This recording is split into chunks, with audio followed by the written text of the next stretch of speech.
Okay, hello, and we're back, and it's TJ and myself again. But this time we are not talking about famous battles, although we might, but that's not the main topic. This is kind of a free-for-all. We're going to keep this organic. For those of you who don't know, TJ and I have never met in real life. We haven't, but we live in the same state, but this fucker's like 3 hours from me because he lives like in a cabin in the woods. Like, are you guys familiar with Ted Kaczynski? Oh, all right. God. Well, that's that cabin that you saw. That's where TJ lives. It's so funny how I heard that comment from everyone when I said, "Oh, I'm moving to the mountains," and they said, "Yeah, when's your manifesto coming out?" Yeah. So that's now I'm just pulling my leg. Actually, we're pulling his leg. Actually, where TJ lives is quite beautiful. I can't say where. Well, I can, but I won't. But I just say it's in the Cascade Mountain Range. So that narrows it down to about 900 square miles. Mm-hmm. About 900 square miles. So if you start now and go look for them, you'll probably find them by the time you're 92. If you're lucky. But that's where he lives. And it actually is quite beautiful. Unfortunately, in the fucking wintertime, they close the fucking pass and there's no way to get to where he lives. Yeah, it's always fun in the wintertime to watch people who've never driven in the snow. Yeah. We have a lot of people who are from other countries where there's no snow. And what you have is a lot of people from Seattle who drive around here and think that they can drive through the fucking mountain passes. Where, they actually, I don't know if this, I'm 99% sure this is true. So they actually have what do you call a snow landslide? Avalanche? Avalanche, yeah. Avalanche. They actually have a artillery gun to to cause a preemptive landslide, where they'll actually shoot at the snow in the mountains in Washington State. So so that it doesn't happen when the cars are on it. They'll actually shoot an artillery shell to cause it to happen when it's not going to kill people. That's how bad the snow can get. At certain years during those passes, because you got Mount Rainier is what, 14,000 and change? Yeah, something like that. And Mount Baker is it's a lot smaller, but because I know Mount Baker, you can summit Mount Baker in a day. I mean, it can be done. Where Rainier, you cannot summit in a day. Nope, it's like a 2-day, maybe 3-day. Yeah, it's depending on which way you go up it and the weather. But the cool thing about Rainier is you can hike, because I've hiked. There's several good trails up Mount Rainier that you can just do like on foot, regular hiking, and it's really cool. And it's really nice to do it in the summer because it's really cool. You can go up there like just regular hiking without any mountaineering gear, and you go up there and you can hike it, and you can make snowballs in August and shit. It's a blast. I've done that. It's really fun. And I mean, you got to be in decent shape to do it because the air gets a little thin up there, so you got to know what you're doing. But but you don't need any equipment or anything. Yep. Yeah, it's a beautiful place. Yeah, it is. Actually, it is beautiful. The Cascade Mountain Range is absolutely. I mean, it's so picturesque to go hiking a Mount Rainier in the summertime. Just the views are just stellar. It's just so beautiful to see the white peaks and the evergreens, and it is. I mean, you live in God's country, man. What can I tell you? Yeah, it's if only the people and the politics were as beautiful as the landscape, Yeah. Okay. Well. Okay. Why do you have to shit on everything? Okay, hold on. Oh, we got Armored Skeptic in the chat here. What does he say? I'll get posties here. Just don't curse, Armored Skeptic. Is TJ's location highly defensive? Is he protected from archers? I don't know. I don't know if he wants to answer that question publicly. I imagine it's highly defensive. It's rough terrain to attack from. Don't say anything about landmines, TJ, where this is public. So I'll keep silent. Yeah, I'm guessing that it's. I don't know about archers, but I'd say that it's safe to say that his area is a lot more defendable or defensive than where I live in Seattle in a fucking condo. What's your second quote, Armored? The artillery shell used for snow clearing is mostly peaceful. Oh, it's an Arab artillery shell. Okay, there goes any chance I ever have about being monetized after that comment. Okay. Anyway, that is true. Washington is this weird dichotomy because I don't know if we ever had this conversation online or was it a private conversation about Washington State is literally two states. It's very similar to New York, or at least what New York used to be. I don't know what New York State is like now, but New York State was literally, like two states. There was the New York City and the surrounding, like Yonkers, Westchester, the surrounding counties that were right next to the city. And then there was the rest of the state that tended, well, with the exception of places like Buffalo and Albany. There was a couple places like that were very blue. And the rest of the state was red. Like, I guess if you get one of those Trump maps by county, remember those Trump maps where they showed the red and the blue, the voting in 2016? You know what I'm talking about too? Yeah. A little bit, yeah. So, but if you look at like Washington State, it's way more extreme than that. It's like you got 4 counties in Washington State that are as blue gets. I mean, just think of like that pregnancy test that you're that the girl and you think, oh fuck, like it's that kind of blue, and then the rest is like fucking blood red. That's the way Washington is. But unfortunately, because the way the representation works, the population centers are in Seattle, so there'll be King County, Pierce County, and where is Spokane again? What county is that? Spokane's in the east. Yeah, I know, but Spokane is blue though. Even though it's in the east, it is a blue county, and I can't remember it's not blue like pregnancy test blue, but it's blue. It's it's light blue. I'd say but it's right. What's funny is Spokane. It's actually mostly downtown Spokane, but if you go to like Spokane Valley, it's red, red, red. That's where the hard line, 3%ers and other people kind of. Yeah, there's actually a lot of tension, I understand, in Spokane because a lot of people have been fleeing places like Seattle and or I don't know, not just Seattle. A lot of people have been moving to Spokane to have a smaller city because Spokane's not a big city. It's right next to Pullman, which is where I always get the University of Washington State University. Yeah, Wazoo. Which that's a college town, so that's going to be kind of blue because, well, it's all kids, right? And I've never been to Pullman, by the way. I went there once, just drove through. It's just a college town, right? I mean, that's not much there. It's pretty much everybody goes there for their whole economy pretty much revolves around the college, and there's 2 state schools, and well, actually, no, there's 3, right? You have Central Washington University too. Right? Yeah, Central Washington's in Ellensburg, and then I went to Eastern Washington University in Cheney, which is this little tiny town 16 miles west of Spokane. Oh, okay. I didn't know that. All right, I never asked you when you went to school. I should have.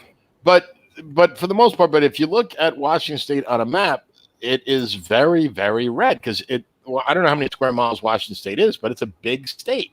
It is a large state. And, and the thing about Washington State is any state that's shaped like remotely in the shape of a square or a rectangle scares the shit out of liberals for some reason.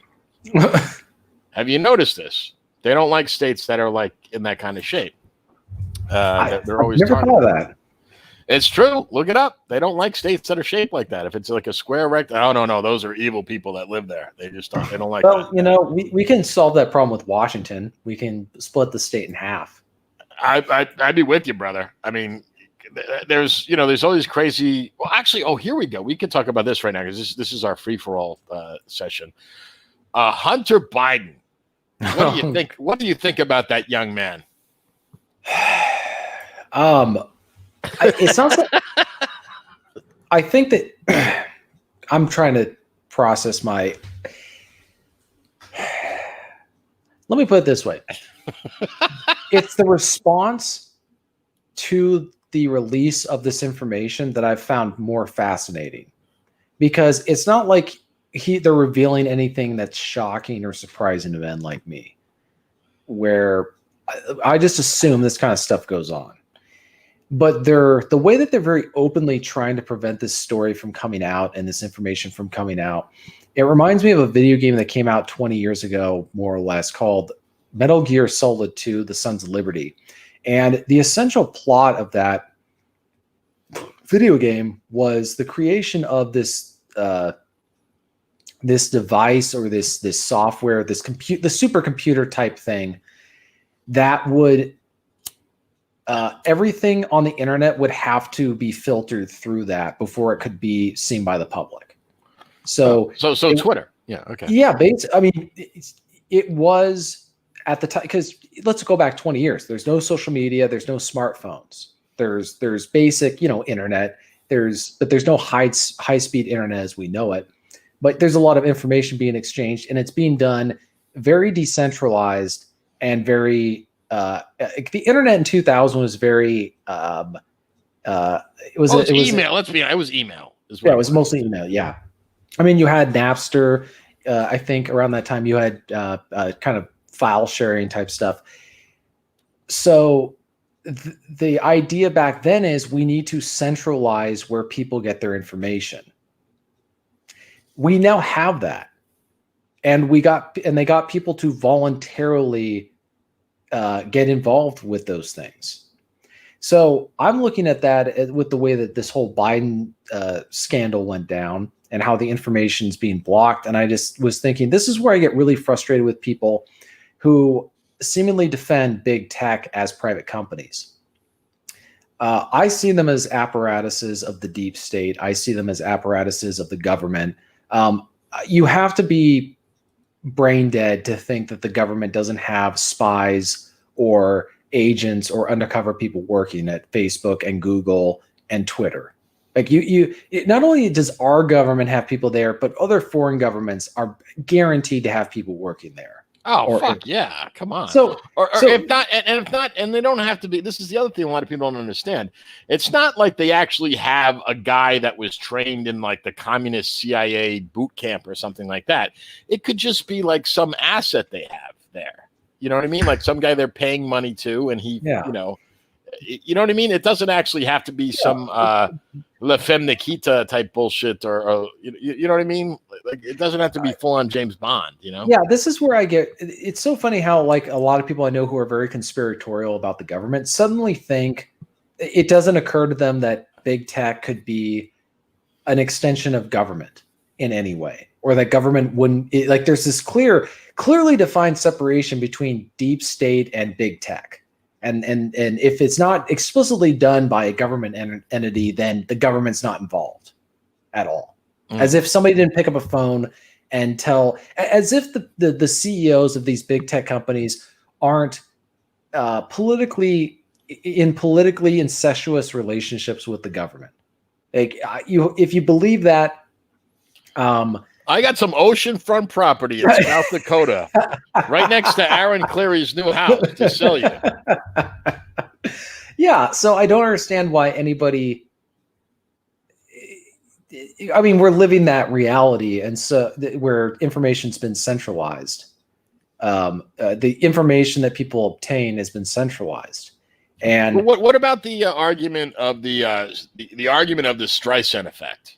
You know the Streisand effect. Like, I forget how when someone she didn't want people photographing her Malibu beachfront home or something. I think that's where it goes back to or something. But anyway, but the theory behind that, like, I believe the New York Post, like, because now I could be wrong in this because I only subscribe to like 50 people on Twitter.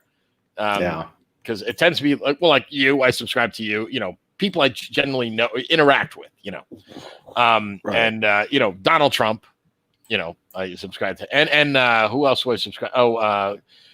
Anyone who doesn't subscribe to him, I love this actor. Well, he's retired now. James Woods. James Woods is base motherfucker. And by the way, for those who don't know, he's a genius. He only got one question wrong on his SAT. I'm not kidding. He went to MIT. Anyway, but my point is, I don't know. I just had a senior moment. I lost my point. But anyway, you keep going. No, we were talking about Streisand effect. Like, oh yeah, that's what it was. I saw the picture of because they sent apparently. So the New York Post published the Hunter Biden email leaks, or what little they dripped out about him. Right. So apparently, every time you tried to link to it, Twitter stopped it. Like their algorithm stopped you from linking to the New York Post.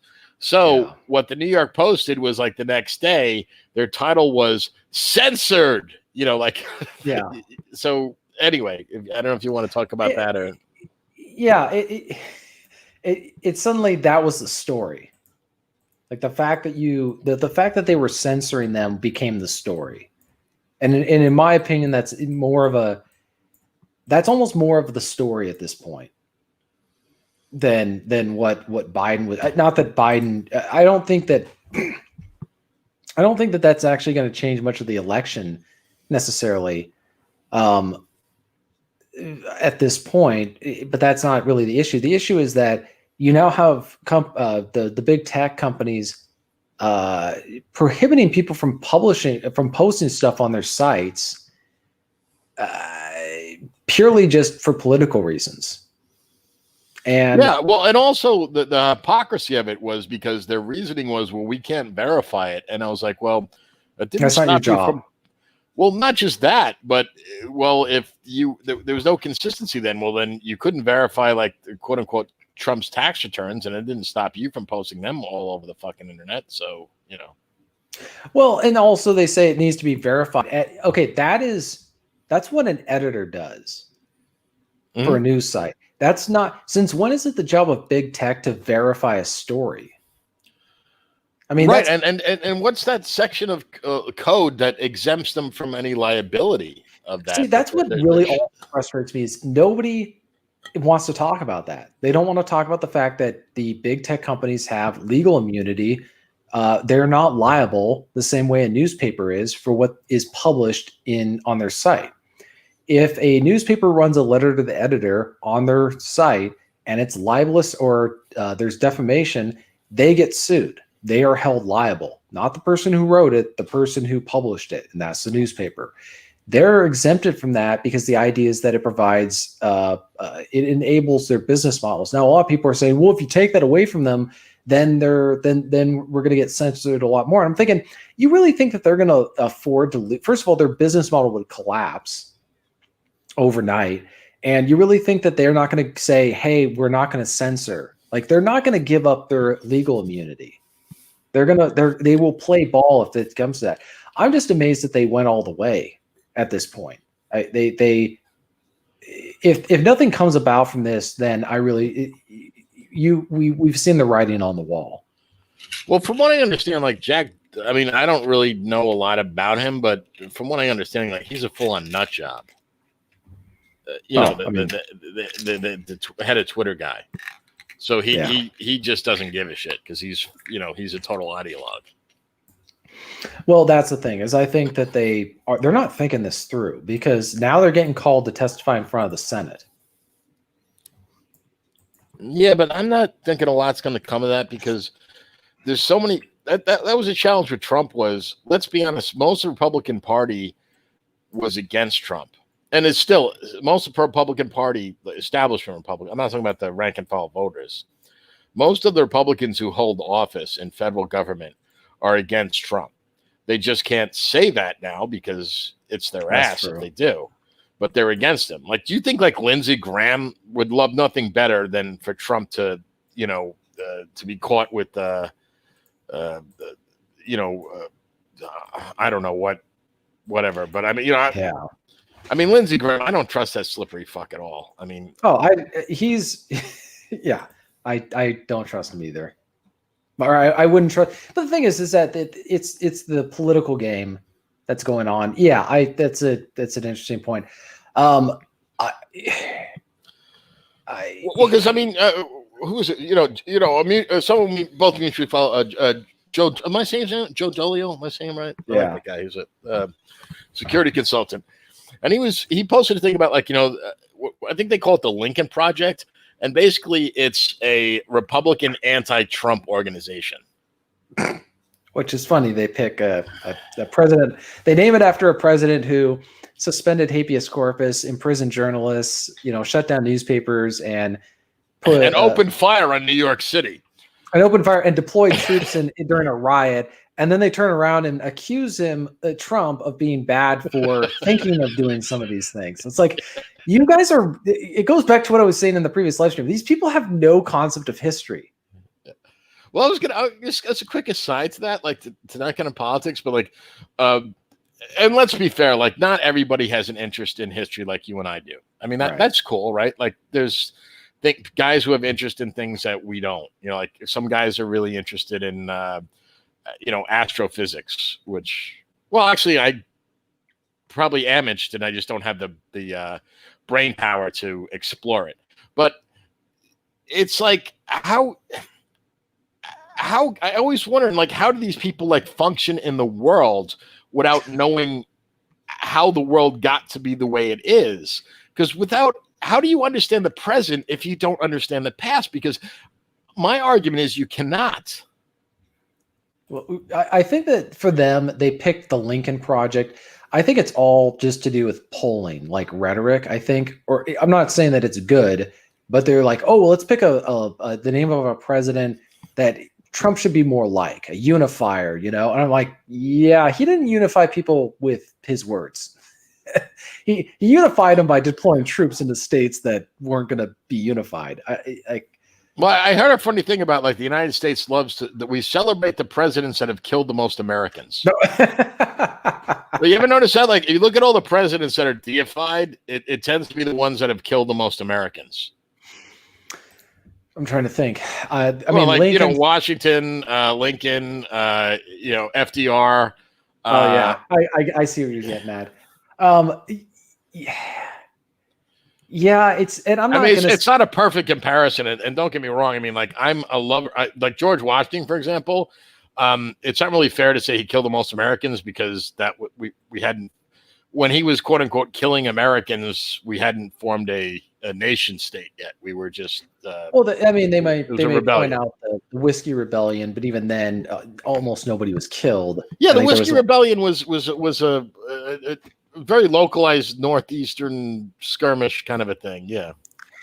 Yeah. So I just always was confused. Why do they call it the Lincoln Institute? And as some people have speculated that it's just a not money laundering, but grifting. It's a way for Republicans who've been kicked out of the party ideologically to continue. Let's also be honest about something.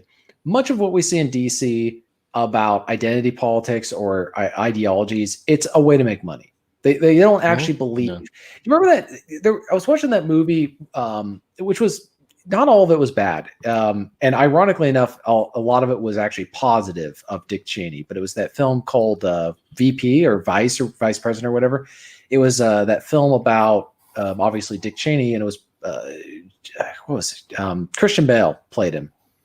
And I know the movie. I didn't see the film. Yeah, there's a scene where he asks Rumsfeld, what do we actually believe? And Rumsfeld just starts laughing, as if he just sees it as a very naive question to ask, like a child would ask. Yeah, like a child would ask, as if your beliefs have anything to do with it. It's about being in power, right? And which I thought was a very interesting thing, where they're portraying him as coming in as a bit of an idealist and wanting to do some good, and then he becomes this, Darth Vader type character. But actually, I don't believe that Dick Cheney was in any way naive, because he had been in the annals of Washington for many years before he became the vice president. Right. This was back when he was starting out as a new guy. He's literally gotten his first job in DC. He's gotten his little desk. He's asking Rumsfeld, what exactly do we believe? This is back, I think, during the 80s or whatever. But anyways, I think describes a lot of politics in DC, where politicians don't actually believe any of the stuff that they say. They say it because they have to represent their constituents, and they got to get the votes. And you can't pretend to be. I'm not going to say the full quote because it's not appropriate, but I think it was George Wallace who was asked why he, talked about racial politics, and he said because he used to talk about paved roads and all this other stuff, and he bored people when he started talking about racial politics. Whether or not it's true, I can't verify. I can't verify that quote. So yeah. But the idea is like if you're a politician, it's like with anything, you have to pander to a certain audience. Like there's a certain core demographic that you have to placate, because they will not vote for you if you don't take on certain fundamental issues. They will not support you. You gotta do that. This is why we see a lot of politicians change their views over their career, because their population that they represent has changed their views. Like Biden, he got up and said that 8-year-olds should be able to change their gender. When did he sit down and have a nice spiritual exploration of that issue? Like when did he? I got some really strong. I won't get too much into that because I'll say something I regret. Armin Skeptic says, "Are any of the alphabet agencies not corrupt at this point?" My guess is that I would say they're all corrupt, but I don't have any insight into that. But yeah.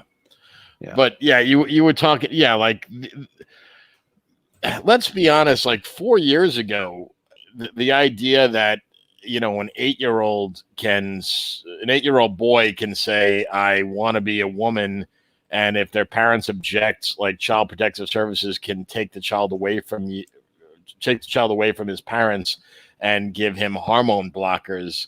Is that's worse than what I mean. I remember read 1984 in high school. Like that's just spooky. I mean, the idea that they get fucked with your kids like that.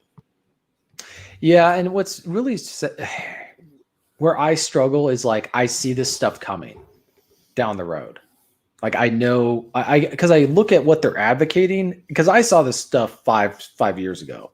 I said it's going to get to the point where your kid's going to go to school, and your son wants to for whatever reason, the teachers can just make stuff up also, as if because we all know that teachers never lie.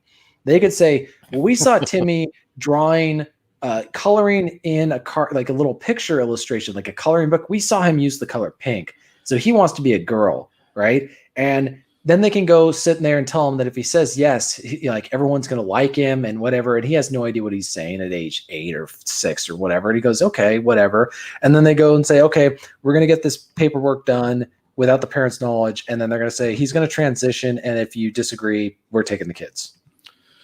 Yeah. And that's another way they've corrupted language. Transition. No, not transition, mutilate. Well, what's funny is how the whole COVID crisis and their Zoom, like the virtual learning, is going to destroy that model, because kids are no longer going to be meeting in schools. They're now with their parents, and it's really easy for a parent to opt out of the system now because their kids aren't losing anything. They're going to be looking at something else online from what their teachers are showing, and also their kids are now at home. So think about this. So you're saying this is okay. So expound on this a little bit. So you're saying this might slow down this degenerate process? Well, here's the problem. So let's say the kid's at school, right? Teachers can go and do anything they want. Like a nurse can go take a 14-year-old girl and have her get an abortion without telling the parents. They can go and, in Washington State now, 14-year-old boys can get tested for HIV without their parents' knowledge. So that stuff can go on. But there's the parents, if they go to get the kid, they'll send in the security cop to go, hold the parents away. Here's the problem. What are they going to do if the kid's at home? They can't enter the house. Like, are they really going to send? Well, can't they though? They probably can. Like they can, but man, is that like that's a can of worms. I agree, but that ain't a can of worms. That's a box of explosives. That's where like you're the school district board member who, you know, you have to check underneath your car every day to make sure there's not a bomb underneath it. No, it's like if people don't understand the idea of like you are kidnapping someone else's child and thinking that they're not going to do anything bad to you. No, that's true. I'm not a parent, but I'm guessing like for most parents, like that's the expression, the hill you die on is like for my kid. Like that's something where I will literally. Well, and it's not a passive aggressive. Like when a passive aggressive act is when they do it and then tell you afterwards, oh, we've been doing this to your son, like teach, you know, like we've now revealed that he wants to be a girl. We've been giving him hormone blockers for months. And yeah. And there's nothing you can do because it's already been done. Well, if they're going to do it now, they have to actually go into the house and physically take the child away. And, right. And most, well, I'd like to think that most parents are going to go, whoa, whoa, whoa, whoa, whoa. Well, they're going to have to get a warrant to enter the house.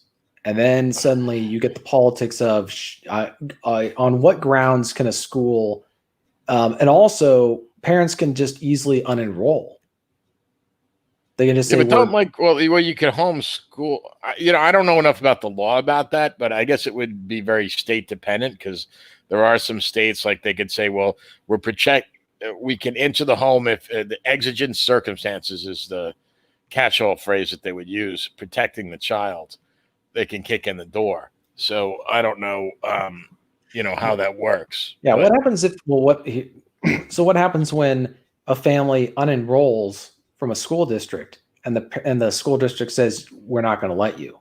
I mean, this is where we're getting into, this is where I think what parents are discovering is how bad, for some reason, a lot of them haven't gotten the memo, but the schools think that they own your kids. And because your kids are a source of income, the more kids they have at the school, at least in our state, the more money they get from the state. So they need your kids at their schools. And if they don't have your kids at their schools, then they're not going to get as much money from the state in general apportionment. Right. Also, it signifies that people are beginning to reject public schools as the default. Like, because most kids go to public schools now, but what happens when 20%, 25% aren't anymore?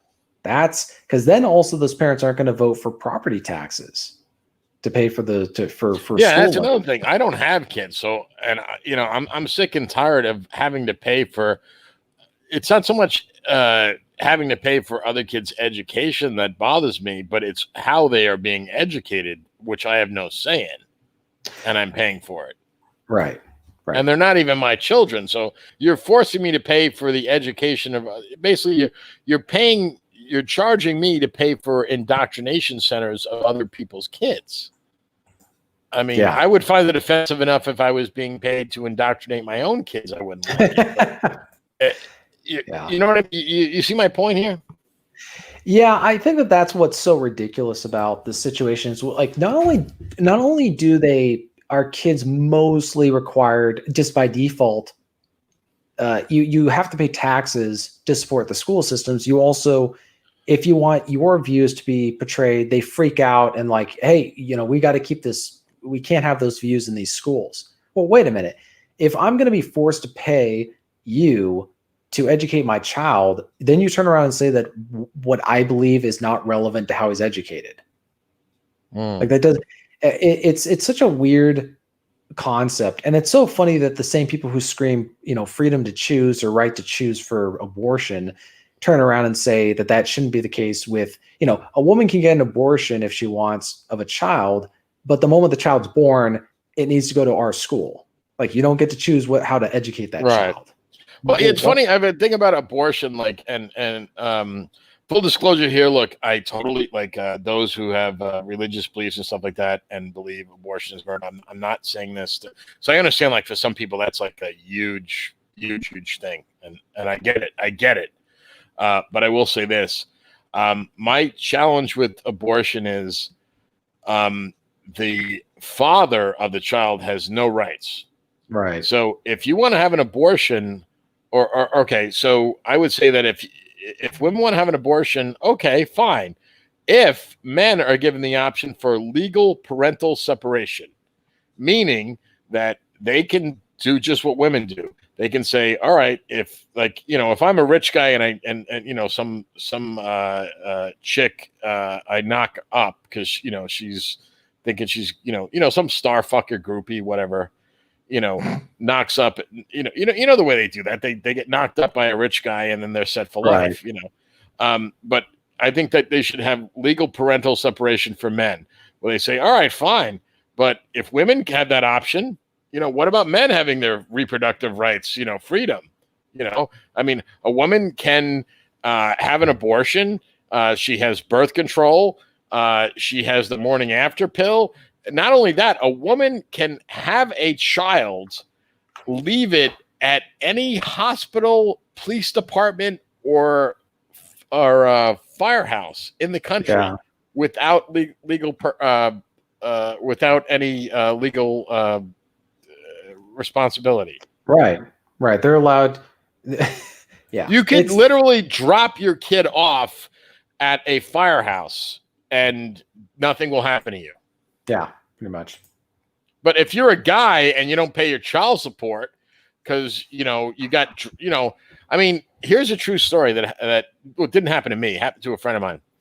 And well, she didn't get pregnant, but this could have happened, right? So a roommate I had, this is many years ago, back when I was in my 20s, and he had worked like a 12-hour shift. He was working construction at the time, and he had promised me we would go into this house party, and he was going to drive, and I was going to drink, so I couldn't, And anyway, so we went to this house party.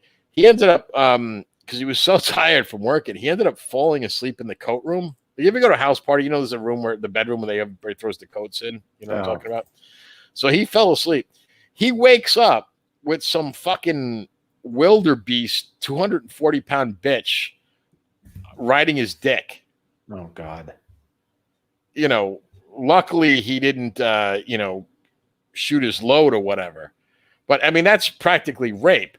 But even if, nothing, this was years ago, even if nothing came of it, he was a good looking guy, but not that that matters. But the point is that let's say she had gotten knocked up, he would have been legally responsible for that child until it was at least 18. Yeah. That's a true fucking story. No, it's true. I knew a kid who he was a boy, he was underage, and he'd gone to some college party, and somehow one of the over 18 girls had hooked up with him, and she didn't get pregnant, but like he could have been stuck with child support payments. Yeah. So I mean, kind of drifting off from what we were originally discussing, but I didn't want to I just wanted to touch on the abortion issue, because you said women want freedom, and it's I personally don't have a challenge with abortion, and here's my reasoning on that, and it's not a religious reason, because I'm not a full disclosure, I'm not a Christian. I think I've made that clear to anyone who follows me or knows me. I'm not a Christian, but I don't dislike Christians. I just don't subscribe to that. But for example, if my wife or my daughter or my girlfriend was raped and got pregnant, I'm like, suck that fucking parasite out of that uterus as quickly as possible. That's the way I look at it. And people say, well, it's innocent. And I said, yeah, but so is my wife, my girlfriend, my daughter. And they're the ones that I'm emotionally and genetically invested in. So their innocence means a hell of a lot more to me than the innocence of someone who carries half the DNA of whoever perpetrated that crime. Yeah, it's one of those debates that comes up a lot within, the masculine or male centric part of the internet. And unfortunately, it's just something that's never going to change, at least not now. And so as far as like women's right to have abortions and men's responsibility to pay for it, one way or the other. Right. So it's just another example. What I just said, I wasn't saying that to like purposely offend Christians. I'm just saying that like now women who get abortions just out of like, actually I usually actually be pretty good friends with this girl when I was in my 30s, and she had 6 abortions in her life. And this was a girl that grew up with means. She was wealthy, a Jewish chick, lived in Seattle. Her father was a very successful tort lawyer, and very promiscuous. She wasn't very attractive, so she was like one of those girls that would trade sex for love. You know the type? Yes, not personally, but I know what. I know. Well, you know, like because she didn't, she would sleep with guys for anyway. But whatever. I'm not. But I mean, there was no reason why she couldn't have. It was basically laziness. But all the abortions that she had. I mean, now she's married and she has 2 kids and whatever. But I mean, it's just like, her attitude towards it was like so cavalier, and it was just like, granted she was Jewish, she wasn't Christian, but I mean, I was just still like, how, even myself who doesn't have these strong anti-abortion things, I was like, my God, that's just so ghoulish, for lack of a better word. Yeah, it's weird. It's a weird perspective. It's really fascinating how that is such an obsession. And granted, I'm not a woman. I can never. I know this is a shock in the year 2020, but I can never give birth to a child. I can never get pregnant because I'm a man. I'm a male. That's just how we roll. Hey, look, gender is a social construct, TJ. You got to get over. You got to get over your male centric gender. I don't know. I'm not sure what you have, but anyway, keep going. Yeah, well, whatever I have, it's not going anywhere. So, yeah, good Lord. But I'm trying to think of the obsession with not only like today was the Women's March, right? They did that Women's March or something. Oh, I'm sorry. Did you see them wearing the at the Women's March? They were wearing the what was that? What's that TV show with they're all wearing the white hats and the. No, it's that God. That drives me. The Handmaid's Tale. Handmaid's Tale. It just drives me nuts. It's like, oh my gosh, we don't have our abortions paid for by strange men. We're now living in a dystopian nightmare where we have to bear other strange men's children. Like their whole. Did you see the photo though, where they're all outside there wearing the Handmaid's Tale outfit? That really bothers me. It bothers me because it just shows how it's like someone who taxes you complaining about how hard you make it for them to collect your money. It's like they think they're a victim. It's like robbing a bank. Like, why do you have to have a fucking armed guard in here, man? I'm trying to rob a bank. Like, yeah, exactly. Where you're complaining about something as if they're oppressing you. Like, it's like a guy breaking into my house and then complaining about how hard the security made it for him to break it in for him, and I owe him money. And then if I don't want to give him money to like pay for his time, he's like, dude, why are you trying to keep my money away from me? It's like, wait a minute, you're in my house, you're trying to steal my stuff, and now you want money because of how long it took you to get. I mean, that's kind of how insane these people are, where they say, if you're not going to give me money, they're talking about Trump's attack. They call it the war on healthcare, the war on reproductive rights. And you look at it and go, oh, it's not going to be subsidized by strange men, by random men who have no say. I mean, the level of entitlement just like, no wonder these people, it eats at their soul, because you almost have to like give up a part of your soul to Satan to believe this delusion, or at least even mouth it. To like a Women's March, I'm thinking, what right do you not have in the year 2020? Oh no, well that's this thing.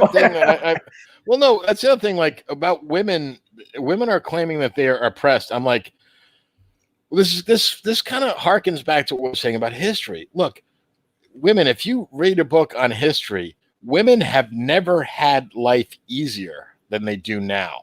Right. Never. Life is so easy for women now.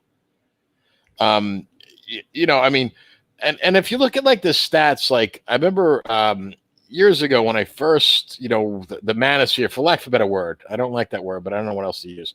But if you look at things like life expectancy, um, uh, homelessness, um, uh, mental health, things like that, all these things, like where men are at a disadvantage, like men are way more likely to be homeless, men are way more likely to die earlier than women. Men are way more likely to become addicted to substances, alcohol, street drugs, oxy, all these other things. No one talks about that. Well, right, because and young men, high school dropout rates, or prison. You'll have two people. You'll have a woman and a man both convicted for the same crime, and they'll both have the same background as far as priors. Men get the harsher sentence. Well, it's like when Hillary Clinton said that women are the true victims of war. I was like, really? God. How many of them died in the Somme? How many of them stormed the beaches of Normandy? How many of them died at during the 30 Years War? Yeah. It's amazing how, it's like, how can I put it? Where 1,000 men die, their wives, their widows most affected, right? Like that's well, actually, that was an article, wasn't it? Well, it's the common refrain is men what was it? Men impacted, women most affected, or something like that. Like whenever even when men are like disproportionately affected, they go, well, it impacts women even more because they're like when it affects their man, it affects them. Well, yeah. Well, there was something about there was a funny thing about where they're talking about how men die earlier than women. They were saying, well, the real tragedy about that is all these women are lonely in their old age. Yeah, exactly. And I'm like, but the guys are dead. Don't you give a shit? I mean, what? And like, I find that, but that's exactly what I'm talking about. Where, anything, even when men are, and I'm not trying to. First of all, I want to make it clear. I don't see myself as a victim in any way, or like whine and complain about the fact that I had to sign up for selective service before I could vote. One of the things I appreciate about hold on a second. Before you could vote, I didn't have to sign up till I was 18. I had to sign up for the selective service before I could vote. Why? Because you're required to when you turn 18. Yeah, but that's when you can vote. Right. So before I could register to vote, I had to be registered for the draft. Oh, okay. I'm sorry. I got you. Right. Yeah. You had to prove that you. Yeah. Okay. Fair enough. Yeah. Which women do not have to do at this time. Right. So this is. I don't. I don't mind that. I don't want women in. Well, I don't believe women should vote. For a couple of reasons, but the whole I don't mind the selective service thing. I don't necessarily have a problem with that. Yeah, but I guess the point I was saying is that I don't. This is where I get from my perspective, I'm in somewhat of a weird corner because I acknowledge a lot of the problems that men's rights types guys will talk about, but I don't like the narrative that people tend to take with that, where they see themselves, they take the victimhood identity politics mindset and they try to run with it. And the thing with men, you see this with men who adopt like not gender-based, but other types of identity politics that are victim-based. And you see these men here. I'll give an example. If a guy, and I've come up with a good comeback for it. When people say your people did this to my people or whatever, I say that's kind of like you talking about how my dad beat your dad in a basketball game. Like, do you want pity or do you want it's very emasculating for men to promote that kind of stuff. It's okay for men to talk about struggles that they've overcome or hardships or whatever, but like the wine, I don't know. But that's also handicapping for us because politics, the way to get things to change politically is by adopting that mindset. That's why women have been so effective at getting what they want, is because the political world is where they operate the best because it's physically non-violent, it's peaceful. Men get what they want through combat, through, is, one of your favorite sayings is violence is the final arbitrator of disagreement. Arbiter. And well, if someone can prove me wrong, I hope they can. It's kind of like that line. Do you ever see the movie Starship Troopers? Yes. Yeah, of course. Yeah. I read the book too by Heinlein. Yeah. Where the girl says, well, my dad said violence doesn't solve anything. And the teacher responds, I wonder what the fathers of Hiroshima had to say about that. And then the other girl says, they probably wouldn't have to say anything because they all died. Right. Well, yeah. Well, that's the same with the people, the Templars at the Battle of Hattin that we talked about earlier this evening. So, yeah, violence solves more political disagreements, at least in a definitive sense, than any other means. Yeah, but that's how men get what they want. Like the masculine. Well, I would argue this. I would add this caveat though: women commit violence by proxy. Like, yeah, the whole. I'm thinking of a movie. I don't know if you probably never saw this movie, but it was called Green Street Hooligans. It's about. Yeah, I love Green Street Hooligans. Oh, did you? Oh, cool. I love that movie too. Not to interject really quick, but I got to tell a story. So last year I was in Normandy, and it was the week before the whole D-Day thing, 75th anniversary. I'm at the hotel bar in Normandy in Bayeux, and I'm having a drink, and I hear this English guy with an English accent talking to these ladies behind me, and I knew that accent and that voice, and it was the voice of one of the actors from Green Street Hooligans, who had also played Liebgott, one of the soldiers from Band of Brothers. Which actor is this now? And tell me who he was in Green Street Hooligans. He was from Millwall, or was he from Manchester United? He was from United. Okay. Green Street Hooligans. But he plays an American in the Band of Brothers, obviously. But I recognized him because he's British, and he's I'm trying to remember his name, because someone was like, that can't be him, and then one of the ladies said his name. You're like, oh shit, that's actually him. Yes, his name is Ross McCall. He's actually Scottish. Okay, did he have a main role in it? Like, who was he? Because you remember that, like, in Green Street Hooligans, there was the guy that was the second in command, so to speak, of the firm. He's the one who warns him not to go into Manchester. He's the airline pilot. He calls him in advance. Yes, I know that guy. Don't roll into Manchester. Yeah. Okay, I know exactly what you're talking about. Yes. Well, there's a great scene in Green Street Hooligans where the guy that was kind of like the second in command, that didn't like the American guy coming into their firm.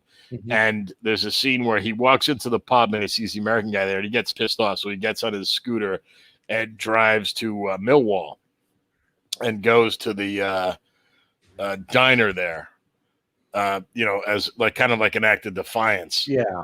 And there's a scene where the bunch of the Millwall firms, members of the Millwall firm, come in. They're like, you got a lot of fucking balls showing up in here. Mm-hmm. And they're talking to him.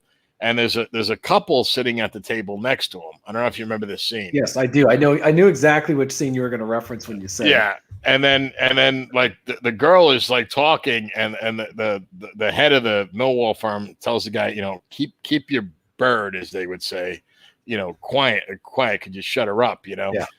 And he keeps going, and she doesn't shut up, and he tells her, like, just he knows who the guy is. He knows he's a dangerous, tough fuck. He's like, keep her down. She's like, are you going to let him talk to me that way? Are you going to let him talk to me like that? And then so of course the guy doesn't hit the girl, right? What he does, he beats the shit out of the guy. You know what I mean?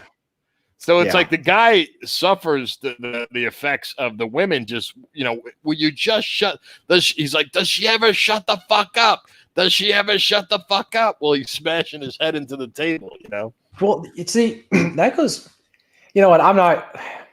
There's a rabbit hole we could go down on that. I'm just going to choose not to go down that rabbit hole. Fair enough. Yeah, it's. I'll agree with your point about the violence. The violence is done. It's the classic "let's you and him fight." Well, yeah. Well, I mean, I don't know if this has ever happened to you, like in your younger. Well, you're still young, right? What are you? Well, you're a kid. What are you? 30? Around that, yeah. Yeah. I mean, I'm old, so relatively speaking. But like when I was in my 20s, I mean, I don't know how many times I've had to, go fisticuffs because some bitch wouldn't keep her mouth shut. I would say that I never had that happen, but I became very acutely aware just by observation how a woman can get a complete stranger who's a man to go do violence on her behalf. Oh yeah. I mean, it's all she. Well, it's actually hard. I think they kind of prove it. Isn't it hardwired in our DNA about that though? Like it's almost part of the reptilian male brain to defend the female. Well, right, and the women know that, and so, I mean, all you have to do, all she has to do is start crying, and get really upset, and agitate the man, and other men around will immediately, instinctively seek to protect the woman. Yeah, and so it's just like this is why. This is why I've been very careful with the type of women, and as far as like when it comes to dating or who you spend time with, because a lot of guys get involved with women that I've seen through the years get involved with women who think like that. They think like it's a tool in their toolkit because there was one story a guy told me when I was in my early 20s about how he was seeing this one girl. They weren't dating exclusively, but she tried to get him and this other dude that she was seeing to fight. So he shows up to her place and he's there and he said, I'm about to punch this guy, but we end up talking and end up like actually liking each other. Like, like they realized like the girl was the one who was like the problem, right? They're like, and then it suddenly got really bad for the girl because, now the two guys are mad at her because I think what he realized is that she had just been making stuff up, or she'd been saying that like this dude said this about you, and then go to the other guy. He said this about you, and they're able to get masses of manipulation. Yeah, right. And then they realized, oh, dude, like you're not the complete douchebag that she was saying. Like you're actually listening to what I'm saying, and you're you're a reasonable guy, so something's not adding up. Props to those gentlemen who did that. That they were able to check their emotions for a second. But it is true. Like women, they unfortunately, and especially younger men, because well, you're still young, but there was a time when you were a lot younger, and I'm no disrespect, but you were probably a lot stupider. Where I've actually gotten I kind of feel like Merlin from the Once and Future King. I feel like I'm getting younger as I get older in a lot of ways because I was I for lack of a better way of putting it, I grew up thinking like an older person. And I've like, for example, it's now that I'm buying a motorcycle and I've been doing dangerous stuff on it and ended up crashing and was in the hospital for a week because I was stupid. Whereas I would have never done that in my 20s. I would have never jumped on a motorcycle that I had barely gotten any time on and driven 120 miles without wearing a lot of like important protective gear on an interstate highway. I just wouldn't have done that. So I've gotten a little bit more adventurous as I've gotten older in a sense. So, but I'm also the exception. I think with a lot of guys, they end up thinking they're not thinking when they're 18 years old, but I just was not. I was thinking very long-term and being very cautious and safe. Now I'm finally breaking out of that in some ways. Okay, well, it's probably a good time to break out of it now because even though you are being more adventurous, I'm sure just by having some years, it's tempered with some level of reason. Yeah, I mean, like for example, if you're in your 20s and you drop a bike, a lot of guys don't pick up the bike again. They just freak out. I dropped my bike, and as soon as I got out of the hospital and I got the bike fixed, like I just rode my bike today, and so there's a lot of things that just don't phase me anymore. I guess is in that way, but yeah, I'd say it's tempered with a little bit of with Well, in I mean, some. I've spoken to you a few times, but on and offline, you seem like I could be wrong, TJ. Maybe you're a complete psychomaniac, but you seem like well, I don't know. Maybe you got like a bunch of like shrunken heads in your living room. I don't know, but my guess is you seem like a very reasonable, level-headed guy. But I do believe that taking risks is healthy for men. Like we should. Yes. I mean, one of the best things I ever. I actually had okay. I'm going to share something. This is public, so I'm just going to say this. I had a scare, not for myself, but full disclosure, I'm an only child. The only family I have, both my family, I guess both. I'm a son of immigrants. I'd always say it. So the only family I have is my mother. I was raised, single mom. That whole bullshit. And all I had. So the only and no brothers, no sisters. So all I have my mother. So my mother actually had a brain aneurysm in February. So I thought I was losing the only family that I had because I'm not married. I have no children. So it was this really traumatic. Like what would you call that, an existential thing or whatever? What's the phrase for that? I don't know, whatever it was. And I remember, so anyway, long boring story short, my mom's okay now. I mean, as good as you can be after having a brain aneurysm. You're never quite the same. But I remember having a conversation with my mother, and we were talking about mortality. And I said that I don't remember who I read this from. And I said, I says, Mom, we're all going to die. I says, you're going to die. I'm going to die. Everybody you know is going to die. Everybody who they know is going to die. The one thing we all have in common is our mortality. Now, most people don't like to think about that.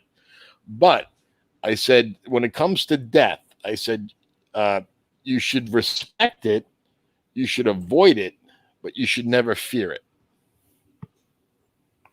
Right. I think that the fear, a lot of people today, especially in the West, are obsessed with longevity as opposed to living life. Like longevity over life. So it's not about what you do in your life. It's about how long you live and delaying death. Yeah, fuck that. I just want to, I want to live, kind of like James Dean, live fast, die young, leave a good looking corpse. That's just, It's funny how like other guys will say, no, I want to like do all the stuff that you're not supposed to do. And then when I die, it's like, what difference does it make? Not that I subscribe to that necessarily, but I think that the term living with no regrets or not having regrets gets overplayed or overused because it always generally means that people make genuinely bad life choices. But I think it's more of regrets. Well, that's another thing that really pisses me off is like, I remember when, who was that fucking neocon shill? Like he was paralyzed, Krauthammer. He goes, I have no regrets. And he was like 70 years old. It's this motherfucker. If you live to be 70 years old and you have no regrets, you didn't live a life. Everybody's got fucking regrets. Well, yeah, and that's the thing. It's like it's about having, what kind of regrets do you want to have or not have? So for me, it's if there's something big I want to do with my life, like if I wanted to go, if I see an opportunity to do something big, then you take it. There's risk involved. It's a little scary. Like if someone was going to move to another area and wish that they had moved, or if somebody had an opportunity to go on some sort of like expedition or some big adventure in life. I'll give an example, literary example. Let's say Bilbo Baggins had never left Bag End.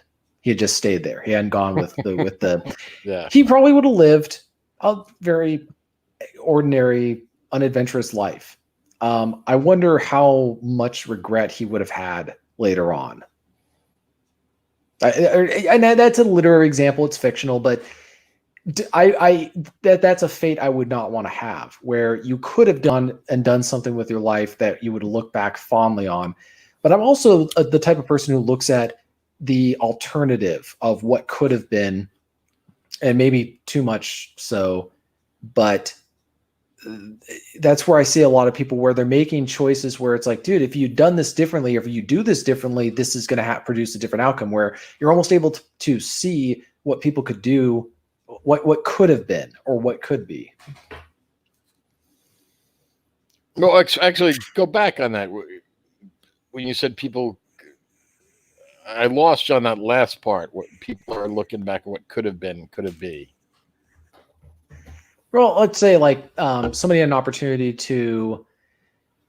I'm trying to think of an example that will make sense. Let's say I had the opportunity to go do something that would be big for my career, but it would require me doing something risky. Either it's like I'm going to a dangerous part of the world. Well, you go to the Amazon to recover. Let's say there's an outbreak of the hantavirus or something in the Amazon. Yeah, and you're a journalist. Yeah, let's say or there was some. I mean, I've always had this kind of pet, deep back of my head interest in, and maybe it's watching too much Indiana Jones when I was a kid, but I've always had this interest in finding lost treasures, lost archaeological stuff. So if there was an expedition to go find something, I would go if I had the opportunity to go. Like, let's say there's some treasure, some historical thing in the Middle East somewhere. I would, and I had the opportunity to go there, I would probably go. I'd probably want to work on my my marksmanship a little bit. Right, but I mean, you would be like, this is, yeah. I'm not going to get this opportunity again, and I'm only on this planet for X amount of years, and I don't know when. Right. Well, the idea of X is it's unknown, so seize it now, or it'll probably never come back again. Yeah. Yeah, that's where, that's what that's kind of how I'm viewing that stuff. I don't know how we got on that topic originally. I'm trying to trace back our. Well, no, it's good. That's the whole point of I enjoy these organic conversations because they can just go in every different kind of direction. So wherever we take them, we can. But one thing I do want to touch on is we have a large number of mutual acquaintances, and we won't name any names here because we're not going to say anything bad about them, but we have all these like mutual acquaintances, and I don't know if you have this challenge, because I do, and I'll say it. And a lot of these people I like personally, and some of them I've interviewed on my channel, and I strongly disagree with them. I was wondering how you square that circle, or if you even try. It's definitely a weird world to navigate because there's a lot of people that. How do I? Be careful! Don't make me delete the channel again. No. I'm trying to explain the psychology of it, where there's people who claim to believe what I do, but they don't, and then there's people who don't believe what I believe, but they have more in common with me because some of their implicit values are more similar, are more important. Like a religious belief? Well, yeah, like there's a lot of people who would claim to believe the same religious stuff with me, but I can't stand them because what they actually do or who they actually are is just not, I can't have those kind of people in my life. I just choose not to. Right.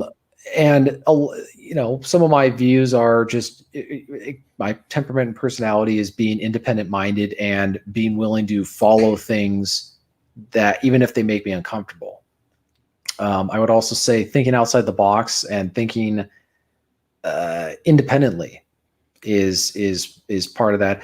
I think it's also the fact that a lot of people we're not part of the mainstream narratives of different segments of society. We're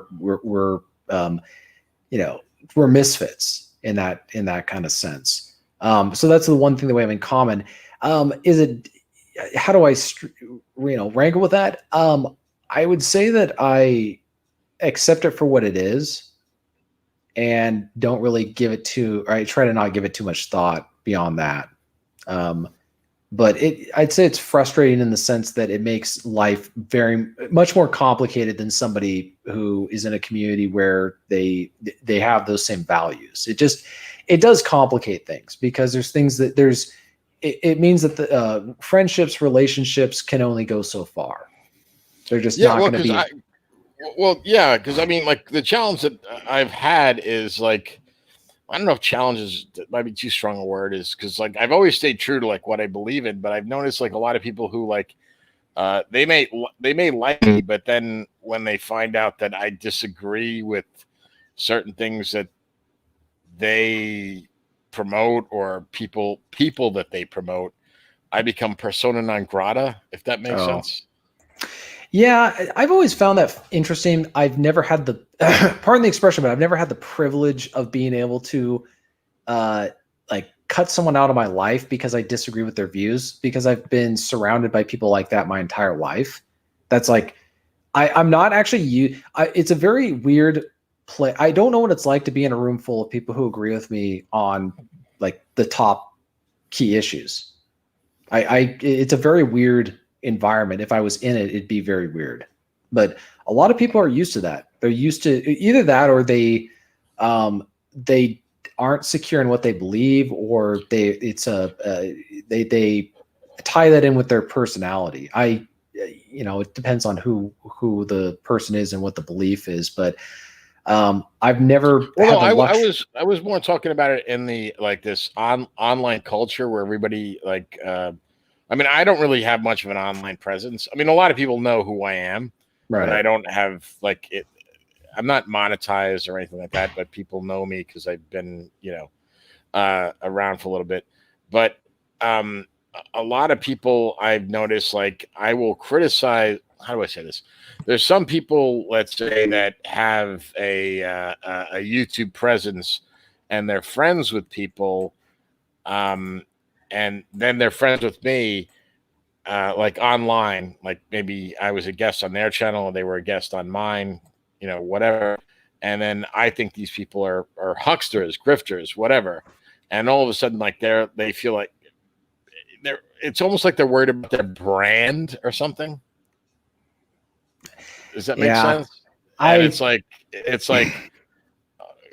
like, if there's something that I said that you think is a lie, or I'm being untruthful, then have the balls to confront me on that. Like, don't, like, so I've noticed just, like, on people, like, all of a sudden, like, I have people who would follow me, and, like, they would, like on Twitter or something, and like all my comments, and all of a sudden, then if I said something bad about someone that has a bigger personality than they do on YouTube, they will all of a sudden, you know what I mean? Like, that kind of stuff. And I'm like, God, you got no fucking balls. I mean, you're a fucking pussy.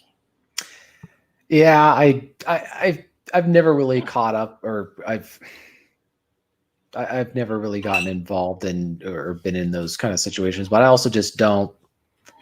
I don't know. It's a weird thing, because I follow tons of people online that are they span everything. They're from the far left to the far right, and I just have a very interesting network. I associate not. I don't want to use the word associate necessarily, but I have acquaintances who are actually progressives. That some of them would probably describe themselves as progressives.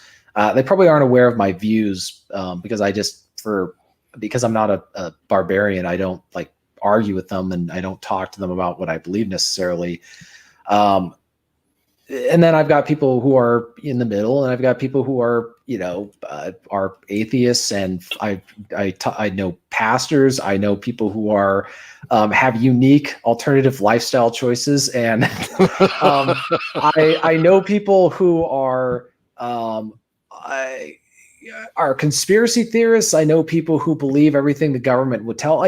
But the thing is, what the advantage of that is, I have a very keen grasp, I would argue, of where people are at in like the different perspectives. I can accurately describe pretty much any worldview for the most part. Maybe not Muslims, because I don't know Islamic beliefs as much, but I'd say within Western society, I can pretty much describe what most people think or their perspective, because I'm just intellectually curious about what I'm very fascinated with how people think differently than me, even if I don't agree with them, because it's just interesting. Like, and you may end up actually being wrong on something. I mean, that's how I got to a lot of my beliefs now.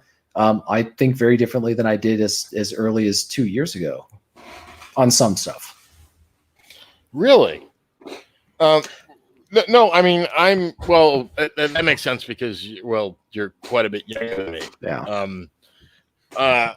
Because I can say that, in all honesty, within the last 5 years, I think, I don't know if this is true for most people of my age, but I think you kind of reach a certain level or a certain age where you kind of figure things out as much as you're going to. I mean, there's nuance, of course, that but I mean, your base rules are kind of established. Like, you're like, does that make sense? Yeah, I think that for certain, I think